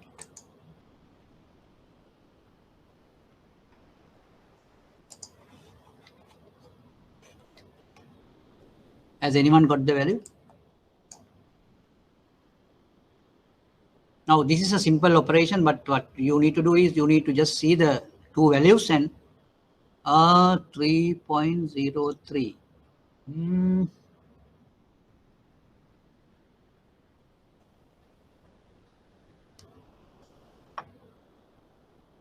It is not 3 point, it is 0.3. Yes, that means the answer is correct. 0.30 something, yes. 0.30 something. That's correct. The means answer is correct. I think Laknath has some confusion in the decimals. I think you just check it again and see that your answer would be 0.303, I think, even as a percentage. The answer decimal, it comes as 0.003 as a decimal. Right. Others also should calculate this. What we did really, we just got the value 13,598.91 today's value, yesterday's value or earlier day's value 13,640.26. So from today's value you have to deduct yesterday's value and you got something 40 something, and that has to be divided by 30,640.26 and you get the answer 0.003 something. And when you convert it to a percentage, it will become 0.30%. 0.30%. So now this is for only one day. But as a rule, when we just explain these return values, the market return value. Now this is the market return value, see, really. Now that value, now since it is a -1, but we just take the, say, just take the modulus value or the scalar value. And how are we going to get the annual form? Yes.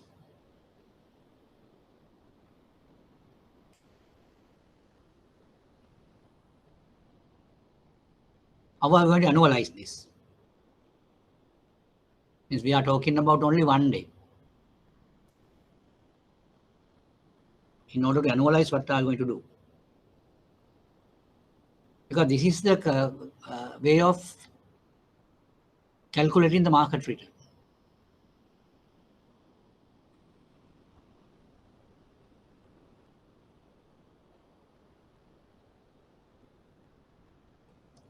Yes, anyone can come up with.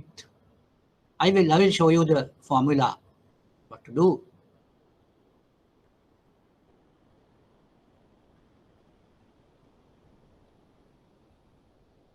Because on the basis of 360 days per annum or whatever, or even 365 is okay.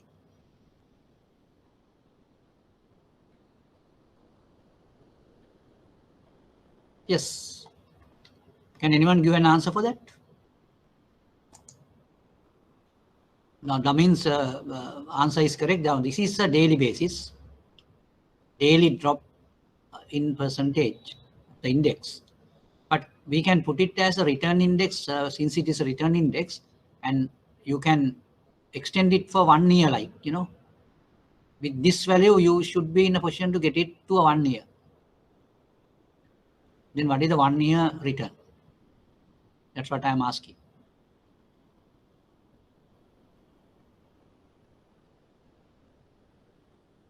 Right, anyway, for the time being, I will just show it on the board, right?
Today's one is 13,598.91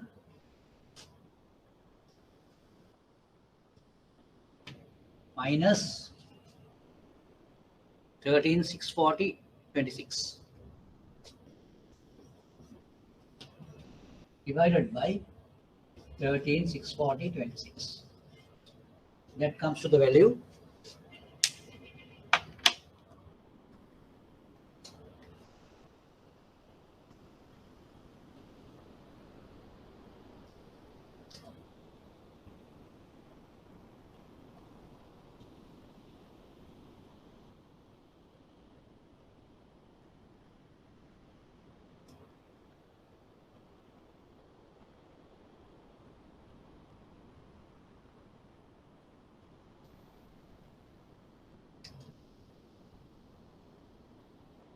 minus 0.0030.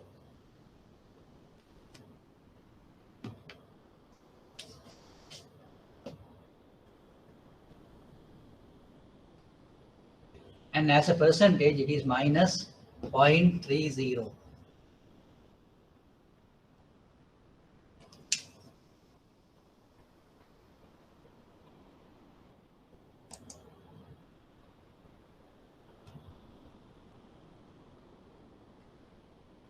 Right. Now, this is a daily change or daily return, we can say. Now, this daily return is a minus 1, but it won't happen every day, but in certain days it happens. But you can put it as a normal numerical type of a thing. But if you want to get the annualized form for this, so you can calculate it this way. 1 plus In the decimal form, you can say 0.003 into to the power. Now we are referring to 1 year, so therefore we have to raise to the power of 365 minus 1. That will give you the annual form, annual effective form. We will see what it is. 1.003 to the power 365.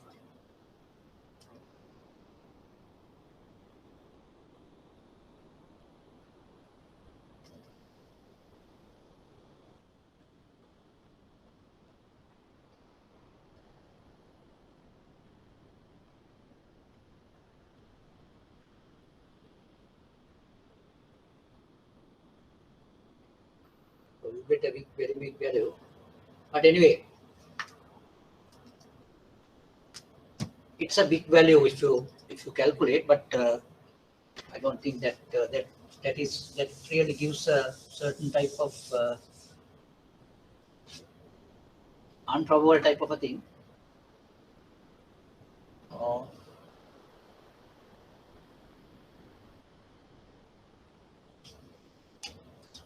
0.003.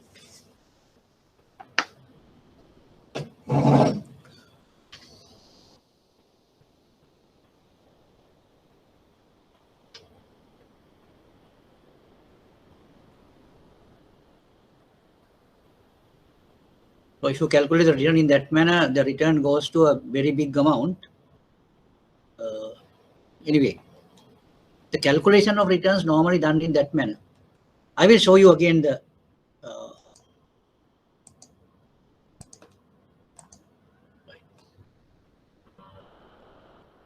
now in other index also you have two figures. There also you can see it has come down.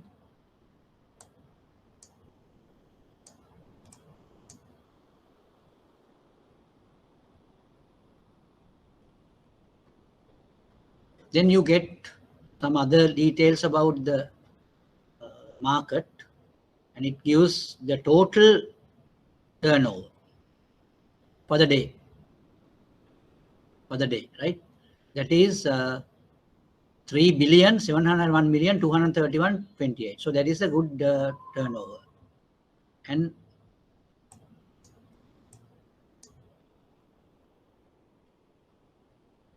top 10 contributors to the change of ASP are also given here.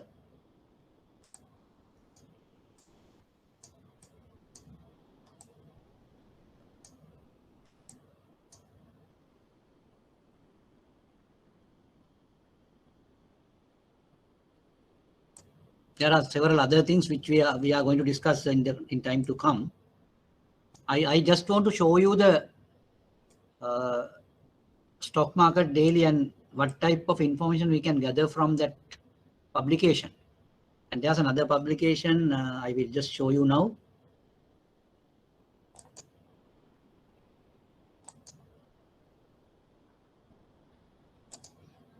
That is what you call the stock market monthly. Now you can see the stock market monthly gives a month-wise this thing. Now you can see ASPI at the month opening of the month, it was 8,997. Now this refers to the month of September 2021, and at the beginning of the month the index was 8,997.60. At the end of the month 9,459.94, and you can see the change, the particular percentage change has been given here, so we can see whether it is correct. 9,459.94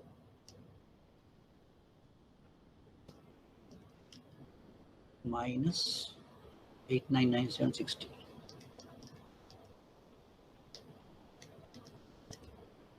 Divided by 8,997.60.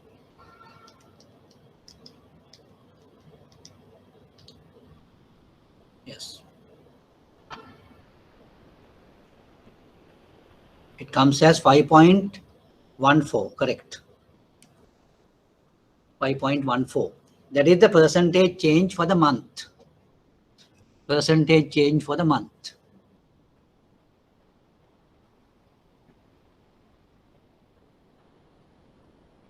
Now, if you take the total return indices, the same percentage changes are reported. You can see here. So therefore, whatever the way we do it, we come to the same answer. We come to the same answer. So the return, these are return. This is a return index. So 5.14 is reported there also. Now, this is with regard to the all shares, but S&P 20 also has given a value that gives only 5.06. The change. That change comes to the return index or return. Market return is that. Market return is that.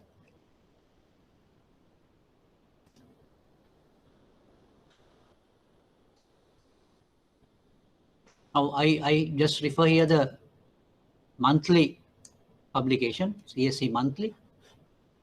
Yeah, it gives the comparative figures. Now, you just see in the month of August, the turnover was 143 billion, whereas in the month of September, it has come down to 134 billion. And there the domestic turnover has been taken as 139 in the month of August, and in the month of September, it has come down to 128. The foreign also given. Then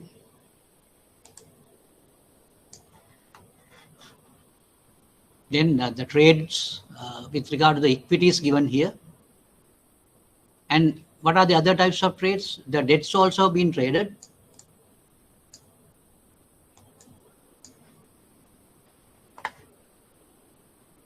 Because in this capital market, you have instruments of equity and instrument of debts.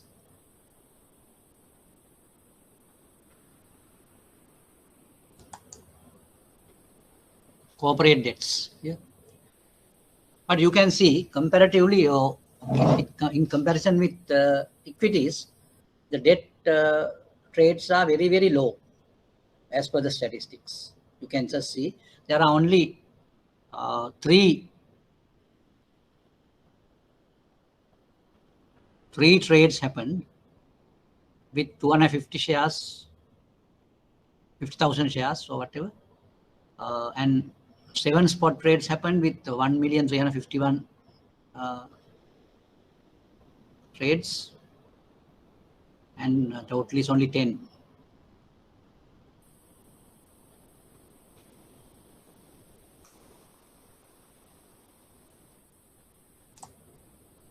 These are the statistics with regard to the equity and debts.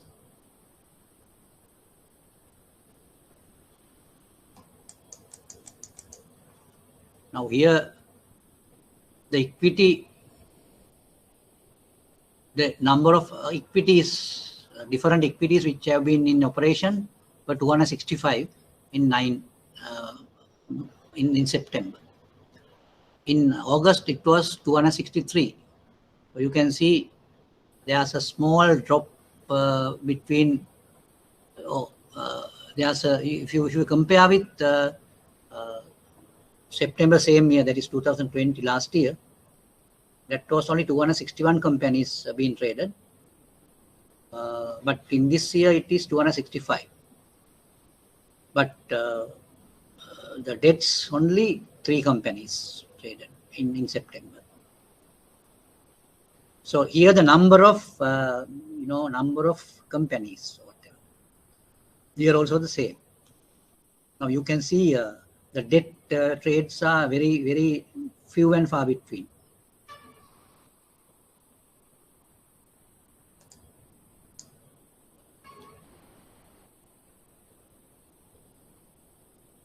Now you can just see another point here. When you say market index or market return or whatever, no, that can be divided into separate sectors. Now you just see in this particular document, you can see the bank, finance, insurance. So that is one sector of the market. Then beverage, food, tobacco, that is another sector of the market. Chemicals, pharmaceuticals, that's another sector. Construction, engineering, diversified, footwear, textile, healthcare, hotels, travels, investment trust, IT, land property, manufacturing, motors, oil palms, plantations, power and energy, services, stores, supplies, telecom, and trading. These are the types of sectors given in the Colombo Stock Exchange publications. So you can see what happens to the related market by looking at the indices, market indices. Now, bank, finance, insurance market index, the started from 24,875 and it has ended with 25,188. Now that's a change. That's a growth. Now I think you can see now banking has a growth of 1.26. Then you can see the highest growth happened in which market? IT market. You can see 61.55. Yeah. Now, those are the types of things which we can gather from these publications. Now it shows that even this COVID pandemic, the IT sector is booming. Like IT sector is booming because it's change during the month is 61.55%. So that's a booming type of a thing. But the bank, unlike the banking sector, actually the banking sector was very much vibrant at a certain period of time. But now it's only 1.26 change, rather lower change. But you can see some of the sectors are declined or minus. That is oil farms, then store supplies and all. That is one other thing. Even telecom has not been really grown. Trading has a growth of 3.51. So these things are not, I mean, directly related to the normal operations, but it gives a certain understanding or certain certain sense with regard to the different market sectors. But when you see the market return, that market return refers to this. Now we have to calculate it through the total return index. Total return index. Okay. Now we will go to the lesson again. Now today I think we can start with the lesson number 4.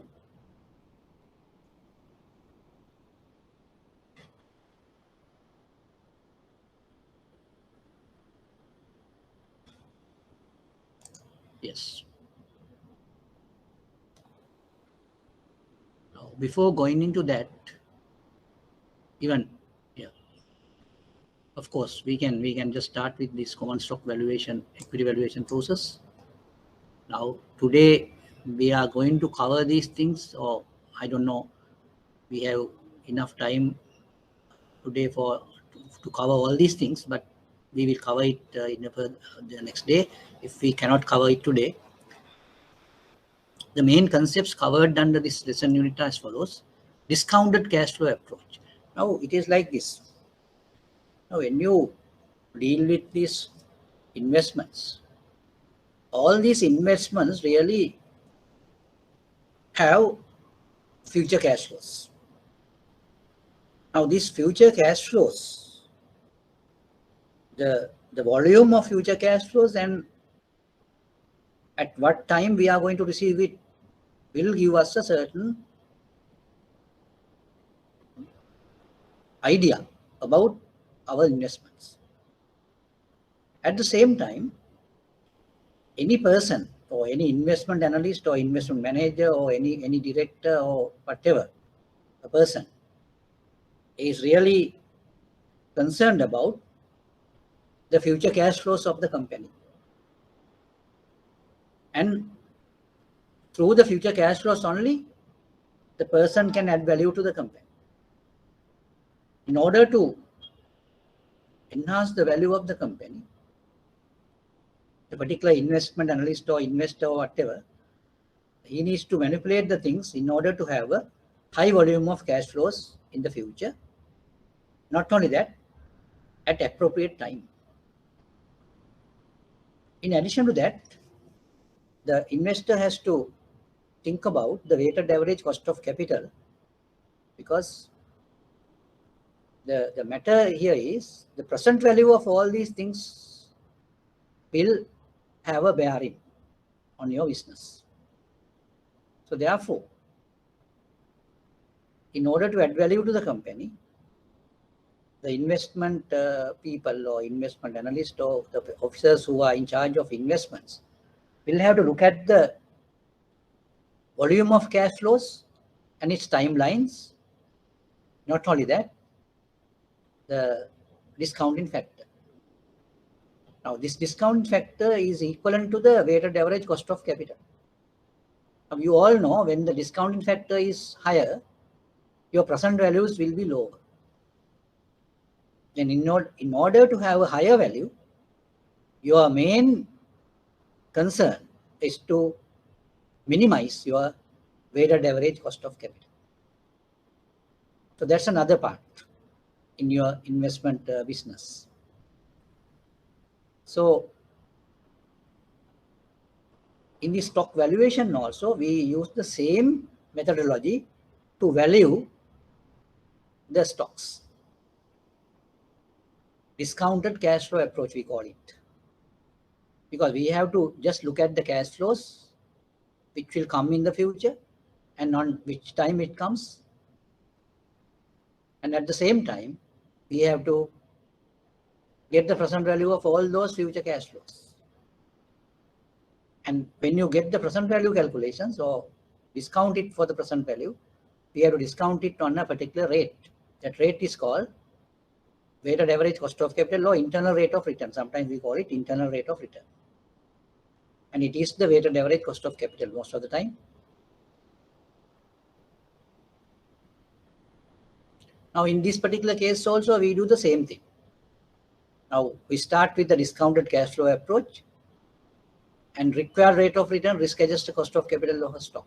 Now, those things are discussed.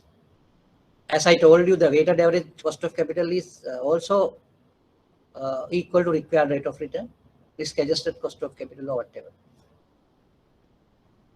Then we go through the constant annual growth of dividends type of a thing, where some dividends will grow at a constant rate, some dividends.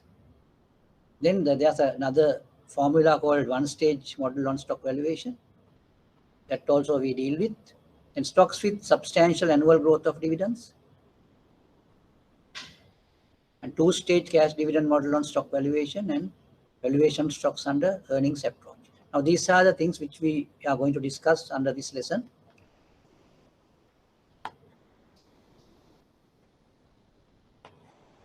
Now, we are referring to the common stock valuation, the stocks, normal stocks, which are quoted in the stock market. Now, in Sri Lanka, now there are 288 stocks quoted in the market with 288 companies.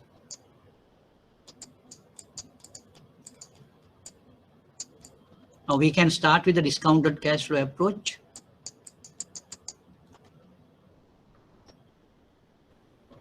Now the discounted cash flow approach suggests that the value of an asset is the present value of all cash flows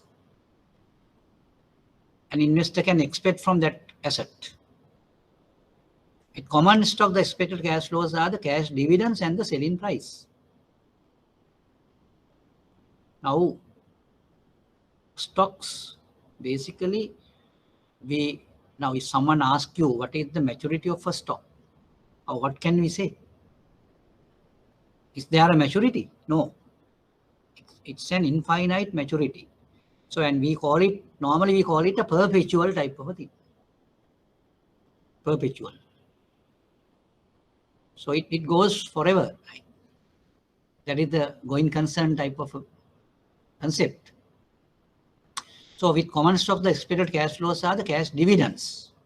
Now, one cash flow which can be generated through the stock is dividend cash flow.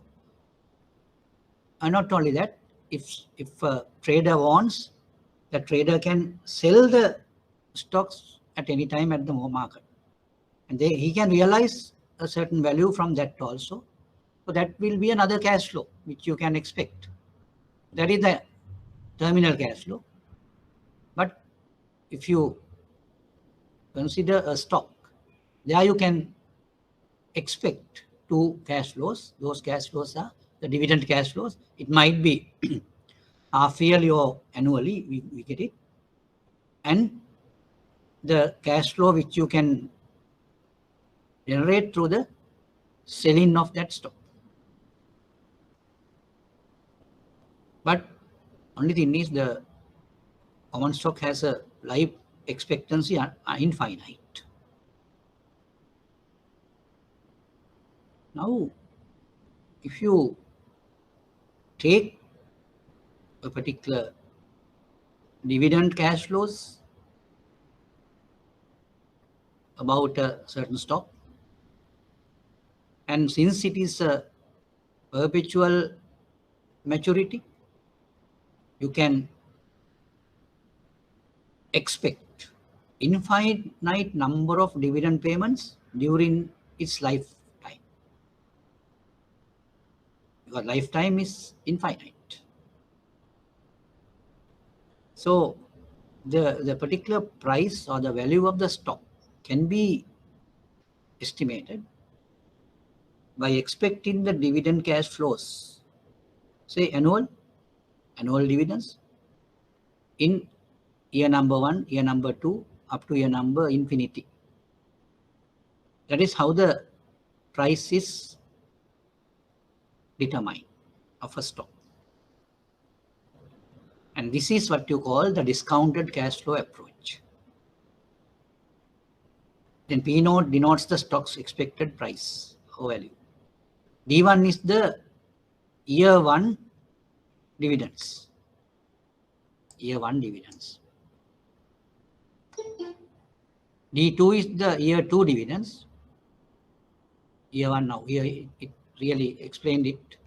D1, D2 up to D infinity denote the expected dividends per share for the year 1, 2 and infinite. K is the stock's required rate of return.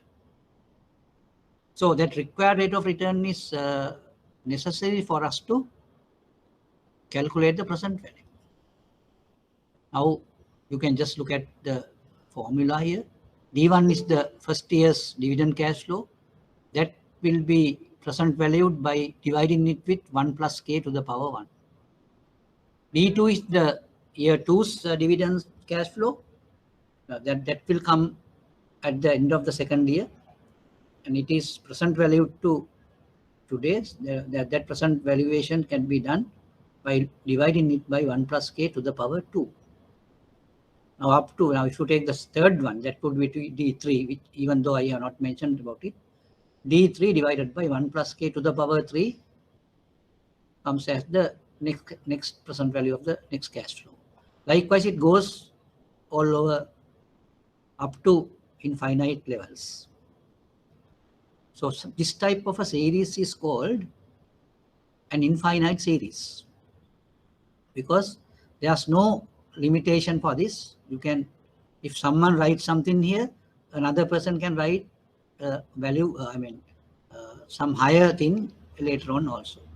So that is what you call an infinite process. Now this required rate of return, it is denoted as K and could also be considered as risk-adjusted return on capital and usually a company-specific value. Now these values being calculated by the finance department of the company normally. Right, now I think this particular relationship is understood, I think. There is a simple format here.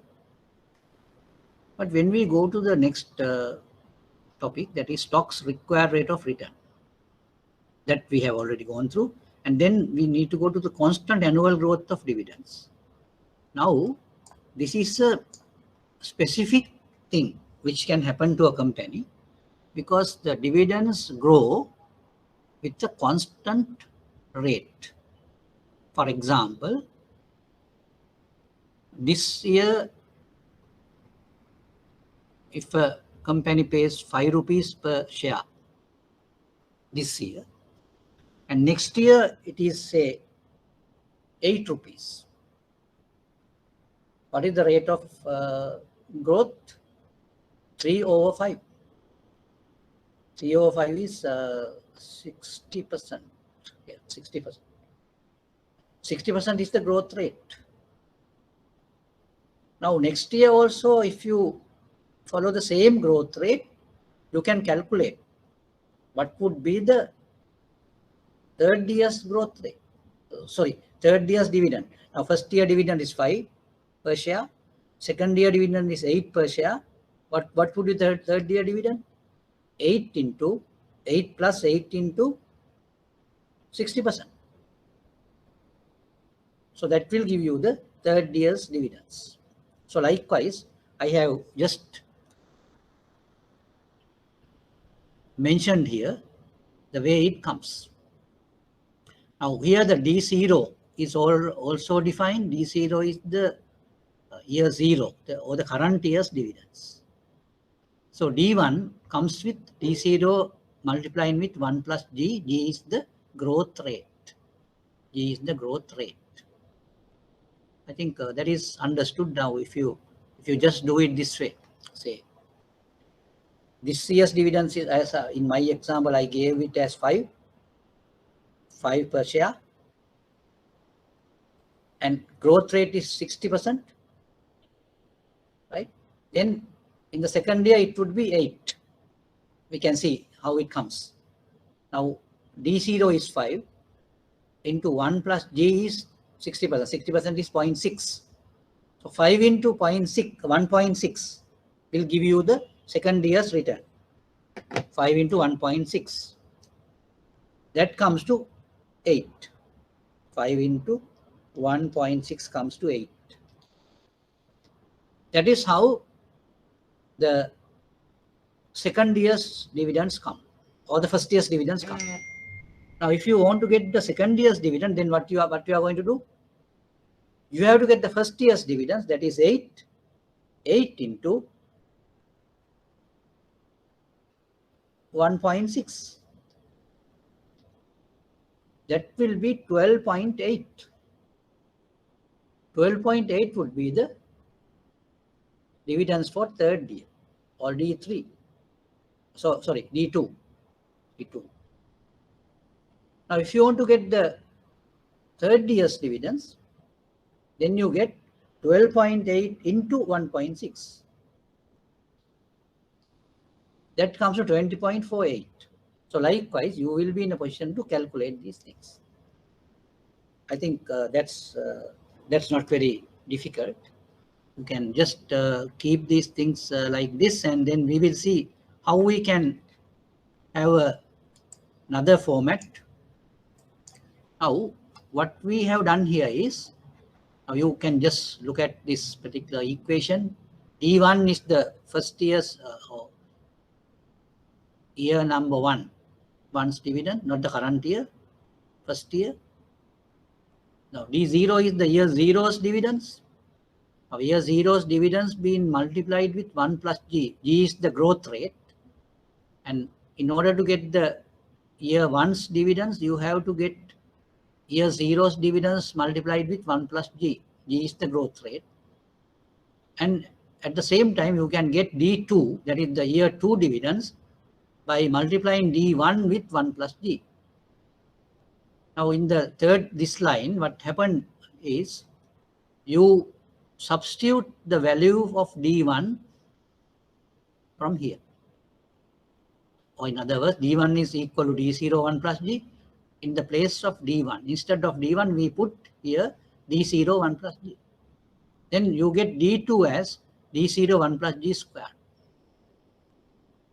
So therefore, now you can just see the trend here. In the same manner, you can show that D3 can be written as D0 into 1 plus D to the power 3. In the same manner, you can show Dn is equal to D0, 1 plus D to the power n. Now, by that, we will be in a position to replace D2, D3, D4, D5 and all that by D0. Only D0 we can just get. We don't need to have any D1, D2, D3 or something like that. But on D2, D0 terms, we can get everything. Now you can just see the way it can be taken. Now, you can, if you go to the first relationship we have discussed, B0 is equal to this here. B0 is equal to this. But when you go into D0, that is the current year's dividends, and D1, D2 and all dividends are given in terms of D0. And those things being substituted. And with that substitution, we get this. P0 is equal to, now instead of D1, we put here D0 into 1 plus D. 1 plus K was there. And the second one is D2, 1 plus D. But what we did was, we put it as D2 is equal to D0, 1 plus D to the power 2. And in the denominator, you get 1 plus K to the power 2. In the same way, the third term, you get D0, 1 plus D to the power 3 divided by 1 plus K to the power 3. And the last term, we will get D0, 1 plus D to the power n, nth term, and that has to be divided by 1 plus K to the power n. Now, for a common stock, the expectation of future dividend cash flows for an infinite period could be assumed. Now, this n can be infinite number. Now, say for example, we just get it for 100 years, but it is not 100 even. It is more than that. So therefore, that is why we call it an infinite number. So therefore, this particular series is an infinite series. Now, this series, you can see, you identify it as a geometric series. It's a geometric series. Why do we say that? Because it has a common ratio. Now, the first term, that is D0, 1 plus D divided by 1 plus K. When we get the second term, that is D0 into 1 plus D to the power 2 divided by 1 plus K to the power 2. So, the meaning is, you get the second term by multiplying the first term with 1 plus D over 1 plus K. When you multiply the second term with 1 plus D over 1 plus K, you get the third term. So likewise, now you can realize that the common ratio of this particular geometric series is 1 plus D divided by 1 plus K. Right?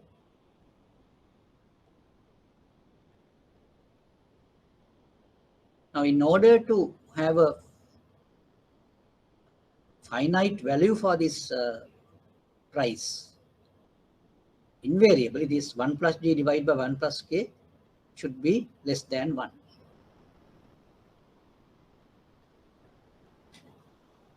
So for that to happen, G should always be less than K. Otherwise, we are not in a position to arrive at this particular estimation. I think you got my point. In this geometric series, the common ratio is taken as 1 plus G divided by 1 plus K. That should be less than 1. That should be less than 1. In order to have this particular ratio less than 1, what should happen? 1 plus G should be less than 1 plus K. That indicates G should be less than K. So in order to have this particular evaluation or the equation become true, these conditions have to be fulfilled. What is this condition? G, that is the growth rate, has to be lower than internal rate of return or required rate of return. So that is the condition.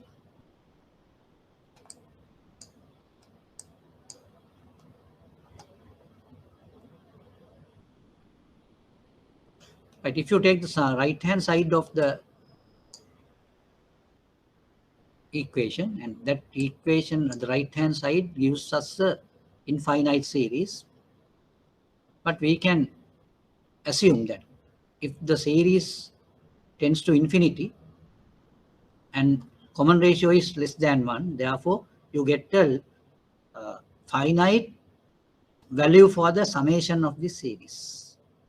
That finite value is given here. Right. With that calculation, we have arrived at this particular relationship.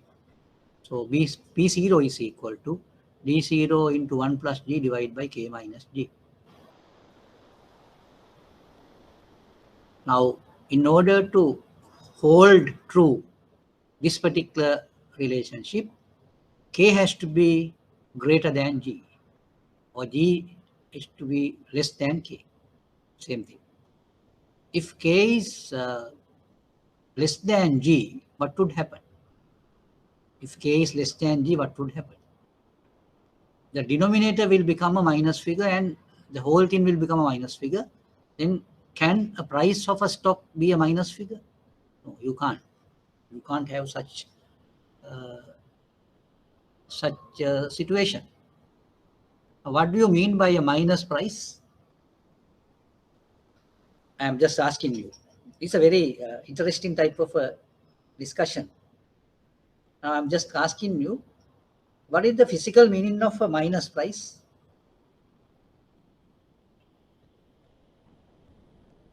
I like to have your answer for that.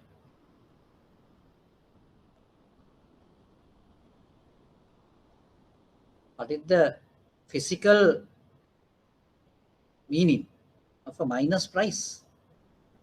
I think I just show some television advertisement about, say, 2-3 months back. They talked about kottu roti, and they give the kottu roti together with some money. So in that case, the kottu roti price is minus. I don't know whether you have heard about this advertisement, or you just you just saw that advertisement over the TV. So that is the meaning. If you get a minus price for a particular thing, the meaning is you will get that particular thing together with money. Because now when you purchase something, you have to give money, no? So that will be a cash outflow from you. But if the price is negative, the meaning is you will get the goods together with some money. That is what it means. Right? I don't know. In real life, there are any situations like that in some other cases. So just look at, just think about it. So therefore, the K has always to be greater than G, this particular equation. So this is what you call the one-stage dividend discount model. And through that, we are in a position to calculate the price of a stock, provided that you know the present dividends, the dividend growth rate, and the required rate of return. If you know all these things, you are in a position to calculate the price of the stock.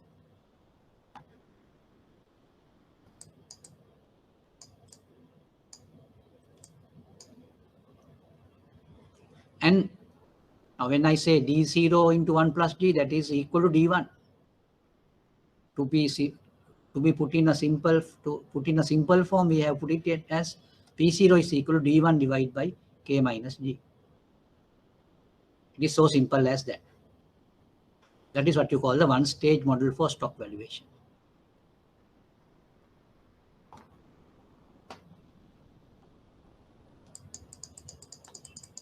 Right, we can go to the example now. The Mercury Corporation recently paid a dividend of $4 per share. Dividends have been growing at annual rate of 8%, and this growth rate is expected to continue in the foreseeable future. If the required rate of return for Mercury stock is 14%, what is the value of its stock? Now, when you solve this type of a problem, what we can do is we have to just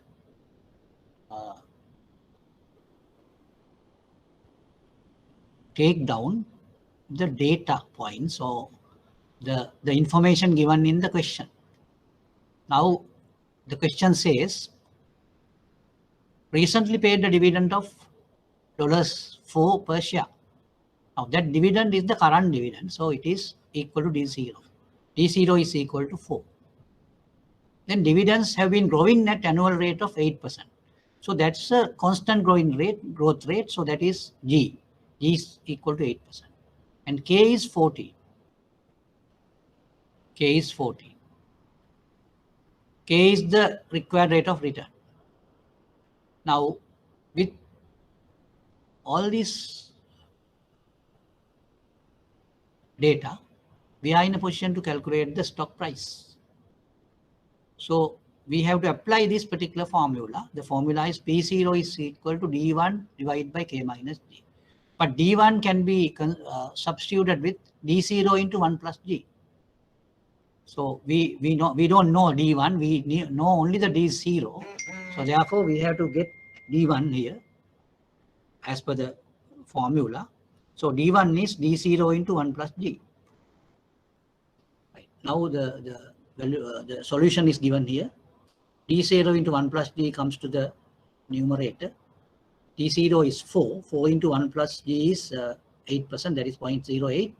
4 into 1.08 divided by K minus G. 14 minus 8. Or in decimal form, it is 1.14 minus 0.08. So you get, in the denominator, you get 0.06. In the numerator, you get 4.32. You get the answer as $72. So that is the stock price. So the Mercury stock value is 72.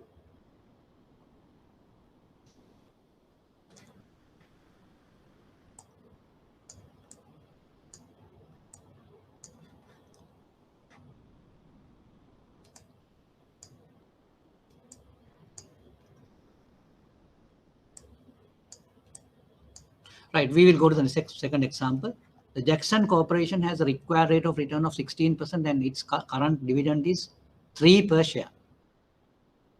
If the current price of Jackson stock is $55 per share, what is the growth rate of its dividends? Now, as per this question, the required rate of return is 16%. Now, if you want to just see whether the question is a feasible question, what you can do is you can just check whether your required rate of return is higher than the dividend growth. But only thing is the dividend growth is not given here. You have to find the dividend growth rate, and as it is, you have to start with available data. Now, available data, you get D0 as $3. That's correct. Now here we are not going to calculate P0. P0 is given. P0 is given as 55. And K is 16%, and G, we have to find G.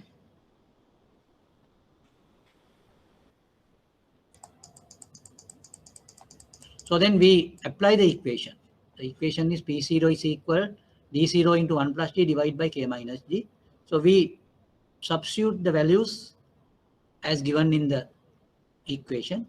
P0 is 55, so we put 55 there, and equal to 3 is D0 into 1 plus G, because G we don't know, then divide by K is 0.16 minus G.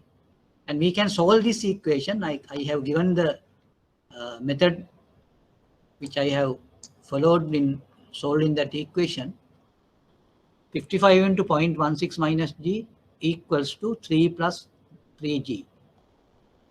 Now what happened is I have cross multiplied this. Now this is given as the denominator. This denominator I multiplied with 55. So that comes here. And this part is expanded, that 3 into 1 is 3, 3 into G is 3G. Then again I just multiply this over the brackets. 55 into 0.16 is 8.8. 55 into G is minus 55G. That is equal to 3 plus 3G. Then you solve the equation and you end up with G is equal to 10%. So the growth rate is 10%. That is what the question asked. Now if you go to the next, now do you have any issue in this question, this particular solution or whatever?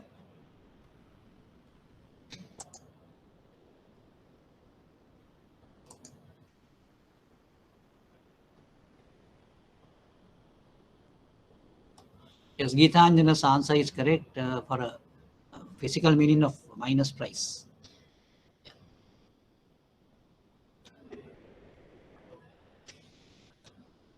So these are very interesting type of things where you have to discuss anyway. Now you have any issue with the particular calculation or whatever?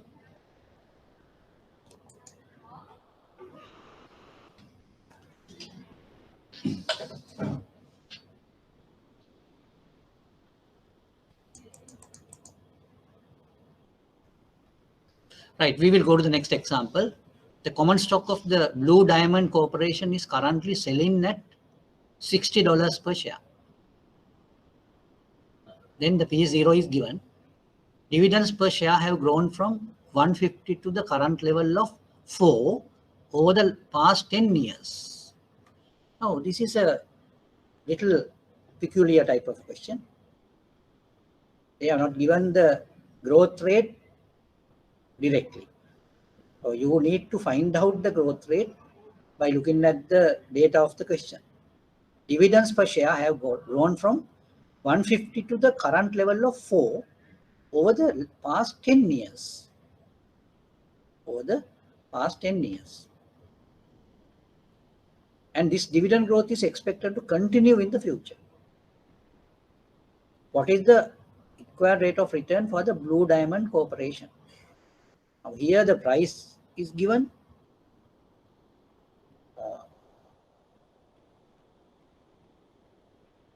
And dividends, first dividend is given, or D0 is given, but we don't know the growth rate. But to find out growth rate, I think the information is given. We will see how we are going to find out growth rate.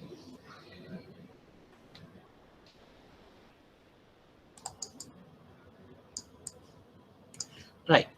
Now just look at the calculation here. Now, finally we got a dividend of $4 per annum, and that $4 or whatever is the 10th year dividend. So it says in the question, it says that the common stock of the Blue Diamond Corporation is currently selling at 60 per share. Dividends per share have grown from 150 to the current level of 4 over the past 10 years. So now to all these happening, that happened during a period of 10 years. So then you can expect that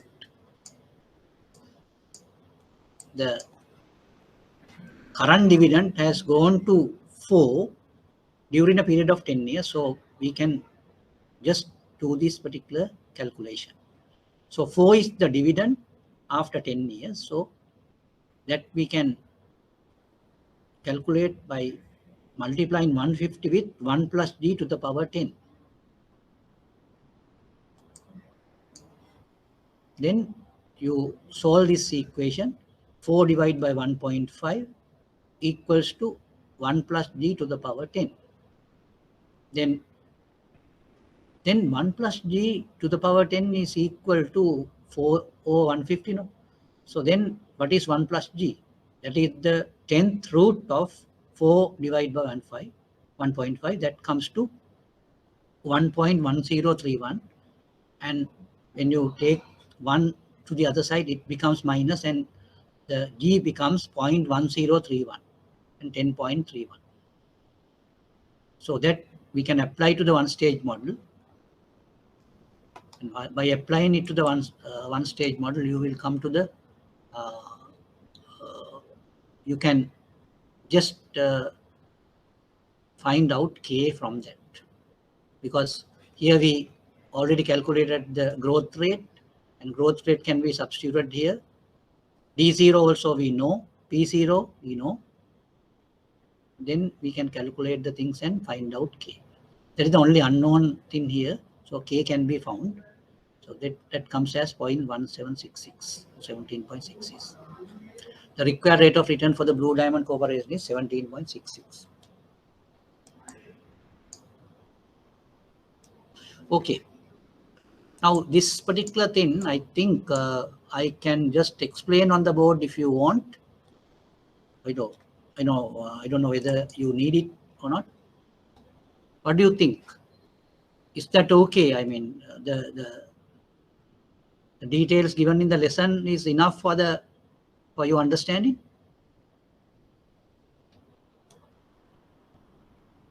The way it can be done?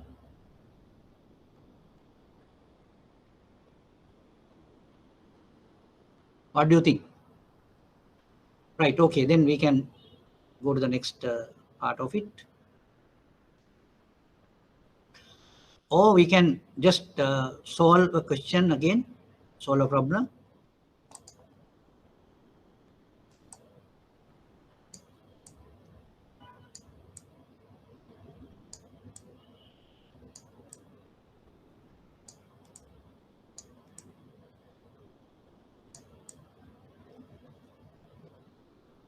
Right, we will go to the supplementary problems.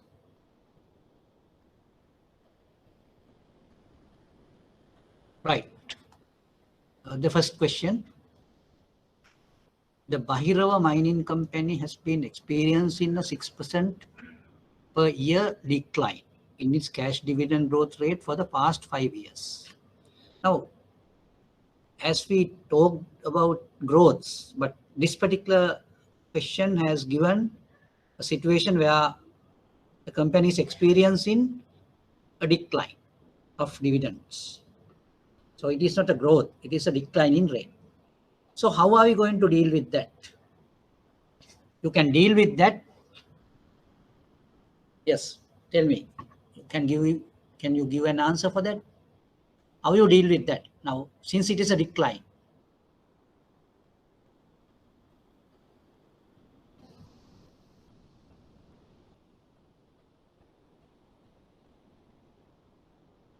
And Bahira has a current dividend per share $3. If Bahira is required rate of return is 14.45%, what is a share of a stock worth?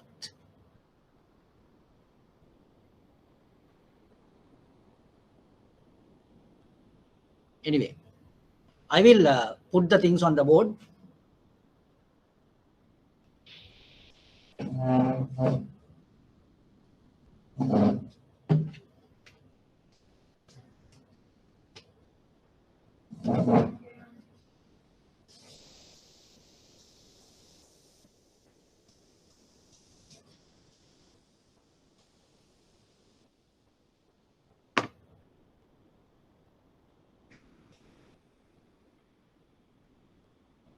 Now, when the question says that there's a 6% per year decline, how do you represent that?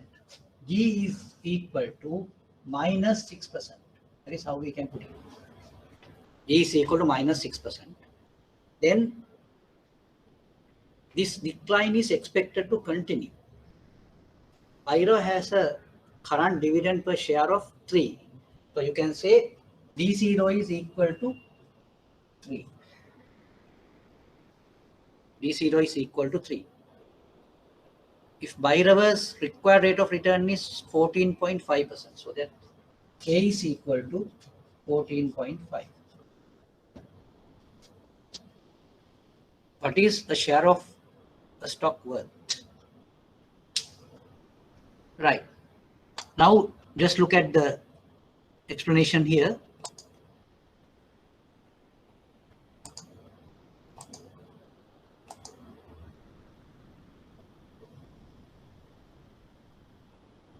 Yes, Nalinder. Now you can just look at the board.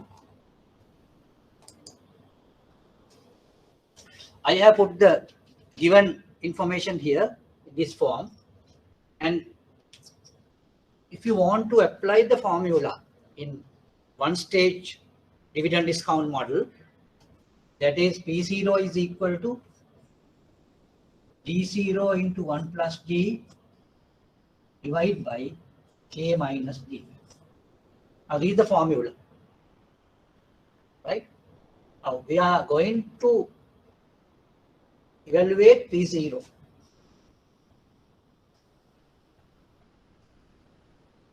Now it is only a matter of substituting these things. D0 is 3, 1. Now how do you put here? G is minus 6%. Now minus 6% can be given as minus 0.06 divided by K is what? 14.5. That has to be given as, in a decimal form, 0.145. Then minus,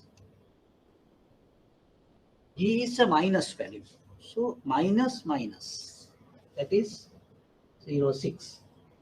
Then I will again write it somewhere here. Now 3 into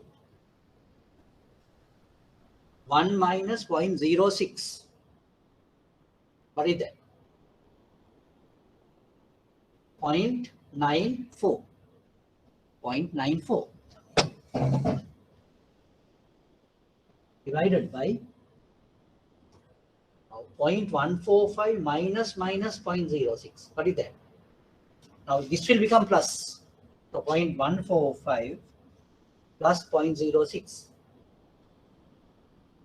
So that will be 0.205. 0.205. Now, just make sure that you will do the corrections, you do the calculations correctly. Now, this is the point where you might make a mistake.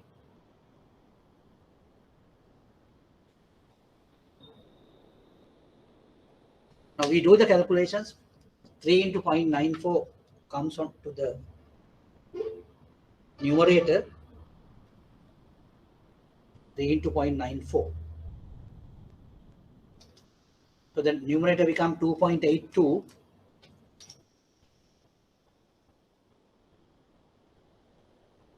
divided by 0.205.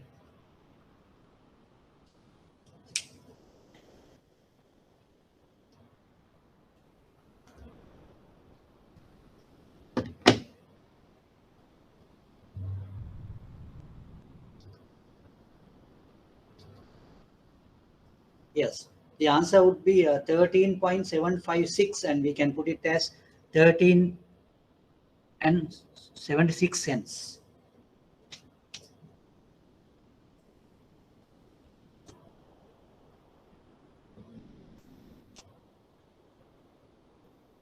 Now, when you deal with prices, you make sure that always you go for 2 decimal things, because it's when you put in cents or whatever, you can only put 2 decimals.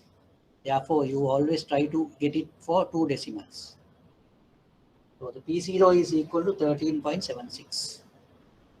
I think things are clear now. The way it has been done.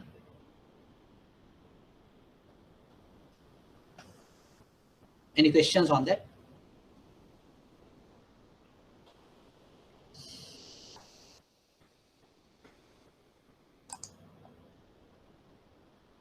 Yes, Nisansala, you are correct. If you go to the third decimal also, you will find that could be 13.76 for nearest 2 decimals. Anyway, it's okay. There's no issue now. Even if you put 13.75, there's no big mistake.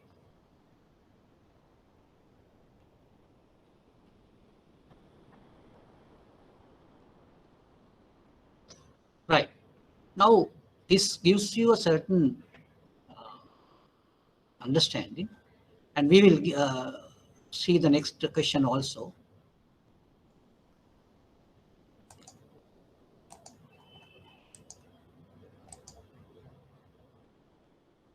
Now, the next one.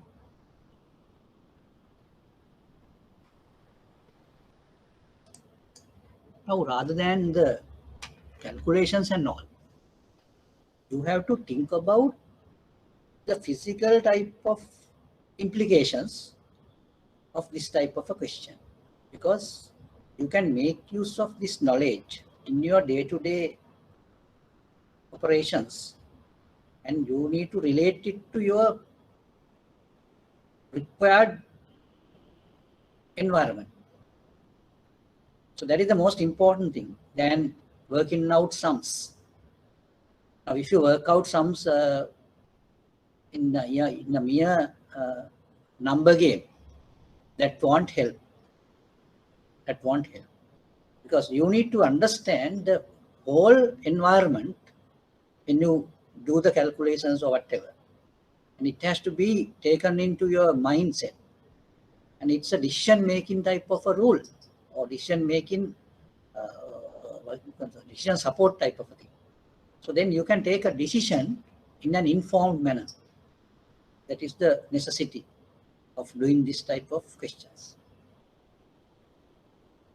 Right, we will go to the next question, that is the Coira Corporation's risk-adjusted cost of capital is 10%. Coira's current cash dividends per share are 2.55, that is $2.50, and have been growing at 3% per year. However, a technological breakthrough is expected to increase Coira's growth rate to 6% for the foreseeable future. Coira's common stock has been selling at a 35 to 38 range.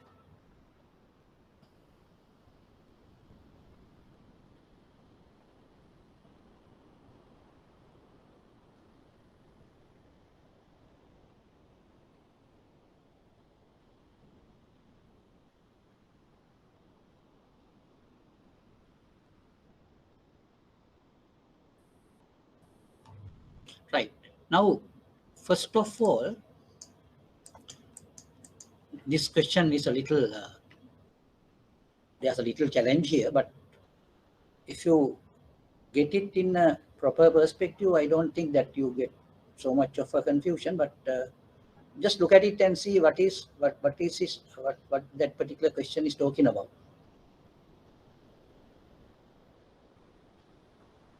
But if you take it in a question form, cost of capital is given, so that is K. K is given.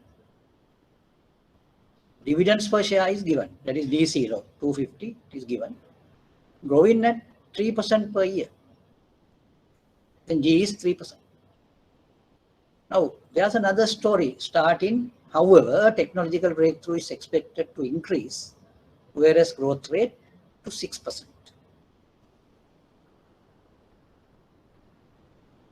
For the foreseeable future. Now, what happens? For the time being, the Coira Corporation's dividend growth rate is 3%. It has been, or have been. But there's an expectation. What is the expectation? The Coira growth rate would go up to 6%. And the common stock been selling at certain 35 to 38 range. Now, what is the first question? What do you expect the stock price will be after Coira's new technological development is announced publicly? Right. Okay. Now I am just asking you, what is your answer for that? Now, they ask the expectation only, so therefore this is not there's no need of any calculation or whatever, but you can just give an answer for this without any calculations. Now you only the expectation they ask. Yes, yes. Stock price will increase. Pardon? Stock price will increase. Price, yes, yes, yes. Price will increase. Correct. Now, why do we say that?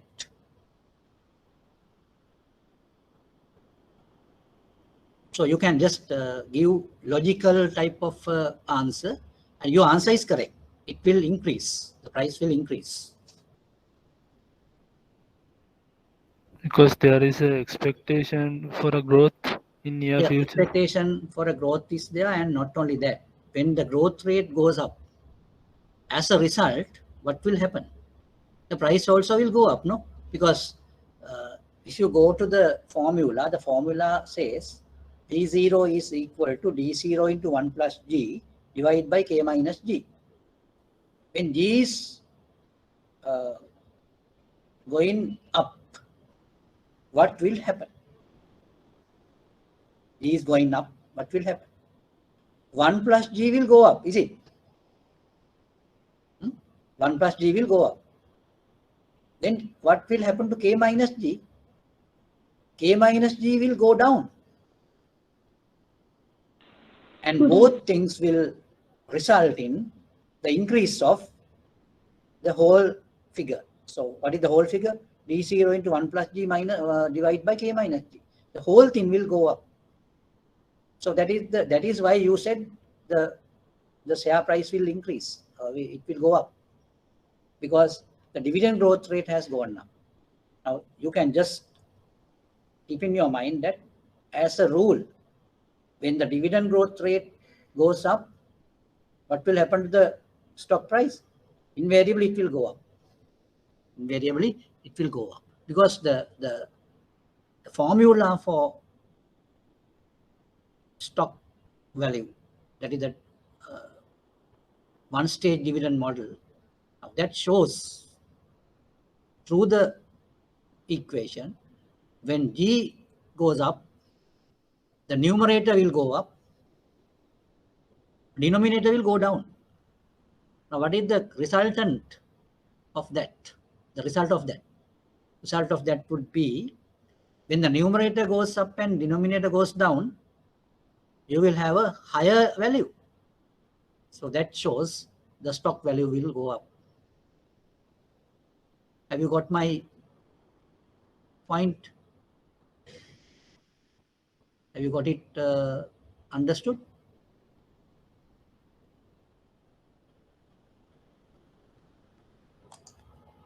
Yes. Right. Okay. Right. Now we will go to the second part of it.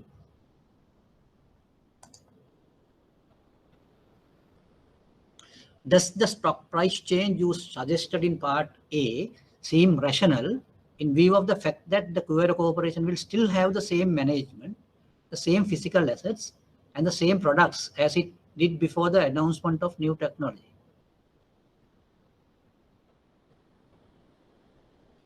Now, these are again a question where you have to use your logical skills.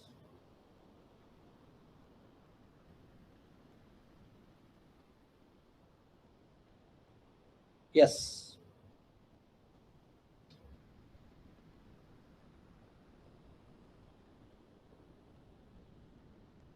Now, in order to give an answer, what you need to do is I suggest to calculate the new stock price when the growth rate goes up to 6%. So you can do the calculation and arrive at the price. After arriving at the price, now just arrive at the price. When the growth rate is 6%, arrive at the price.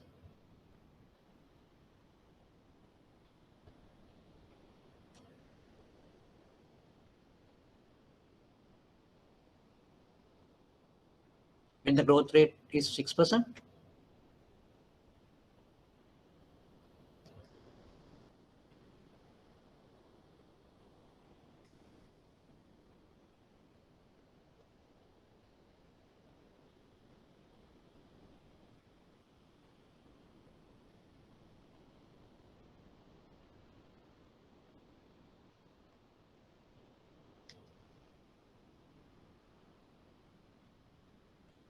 Yeah, this is simple. So you just find out. Just try to get the value for stock when the growth rate is 6%.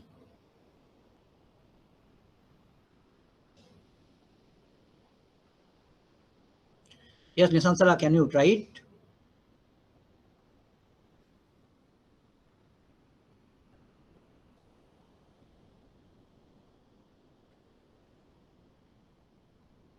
Yes, good. Murthy, your answer is correct. Nalinda, Chalini and all. Right. All did a good job. Okay. Now, with that value, we are in a position to argue what has really happened. Now, earlier the stock price was only 38 to 35 or 35 to 38 like. Now it has gone up to 66.25. Now, what they ask is, even with the same management, same infrastructure, or same type of things, is it a possibility? Now, that's what they ask. Does the stock price change you suggested in part A seem rational in view of the fact that the Coira Corporation will still have the same management, the same physical assets, and the same products as it did before the announcement of new technology? Yes. Now, this is a type of a question where you can use your knowledge, use your wisdom or whatever. I just expect a very good answer from you.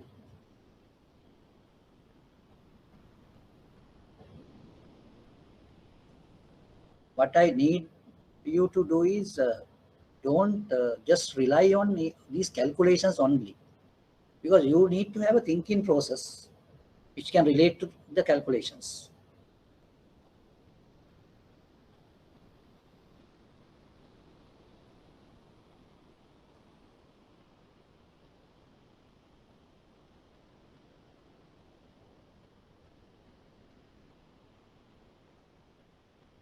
Yes, I expect from you a very good logical type of argument. Yes, Salini, Nalinda, even Murthy can try.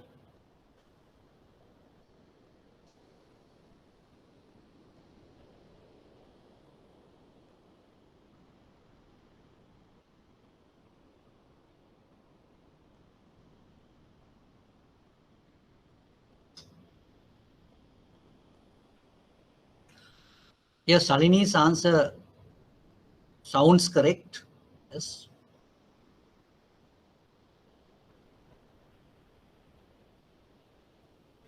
But I think you need to just elaborate on that.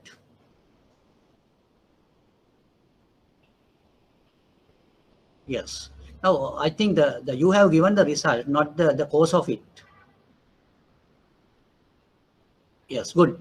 Reduction of cost of capital, or but no, there's no such thing, because we just put the same cost of capital into the question. No? Therefore, we can't say that.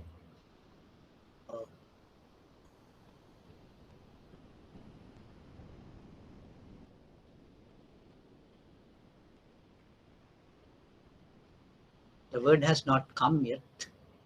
Anyway, now through the innovations, the business process has been changed. That is why this has happened. And they have a very productive business process after the innovation or technological breakthrough. That technological breakthrough has changed their processes. Even though the asset levels or the physical assets were not changed, their processes were changed. With the change of processes or business model or whatever, they had a breakthrough. The breakthrough came with the help of innovative business processes. Okay, I think that with that, I think we can really conclude that. Anyway, anything else you need to clarify?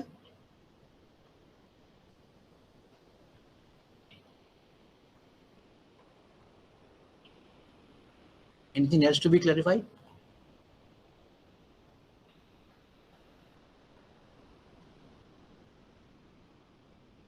Yes.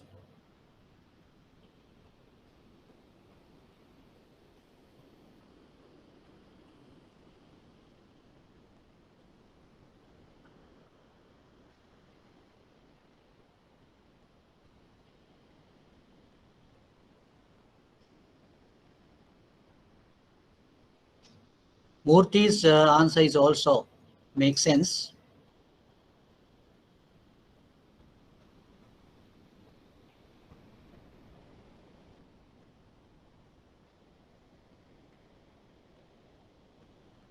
Right.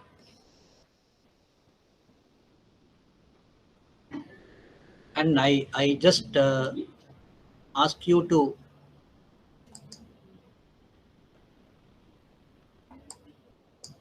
do the other questions, question number 3, 4, and 5. But we have not mentioned, we have not discussed about the other part of it, because two-stage model we have not discussed yet. Therefore, I don't think that you can do these things. But anyway, now next time you can prepare yourself with the particular lessons. You can read it again and come. Then we will be in a position to conclude these things or complete these things in the next time. Right. With that, if you don't have any other clarifications, I can wind up. You have any other questions?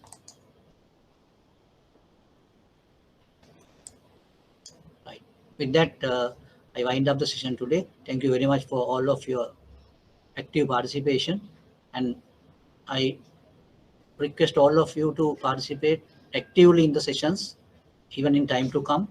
Now, though the participation is satisfactory for the time being, I expect a higher level of participation in next sessions. Thank you very much.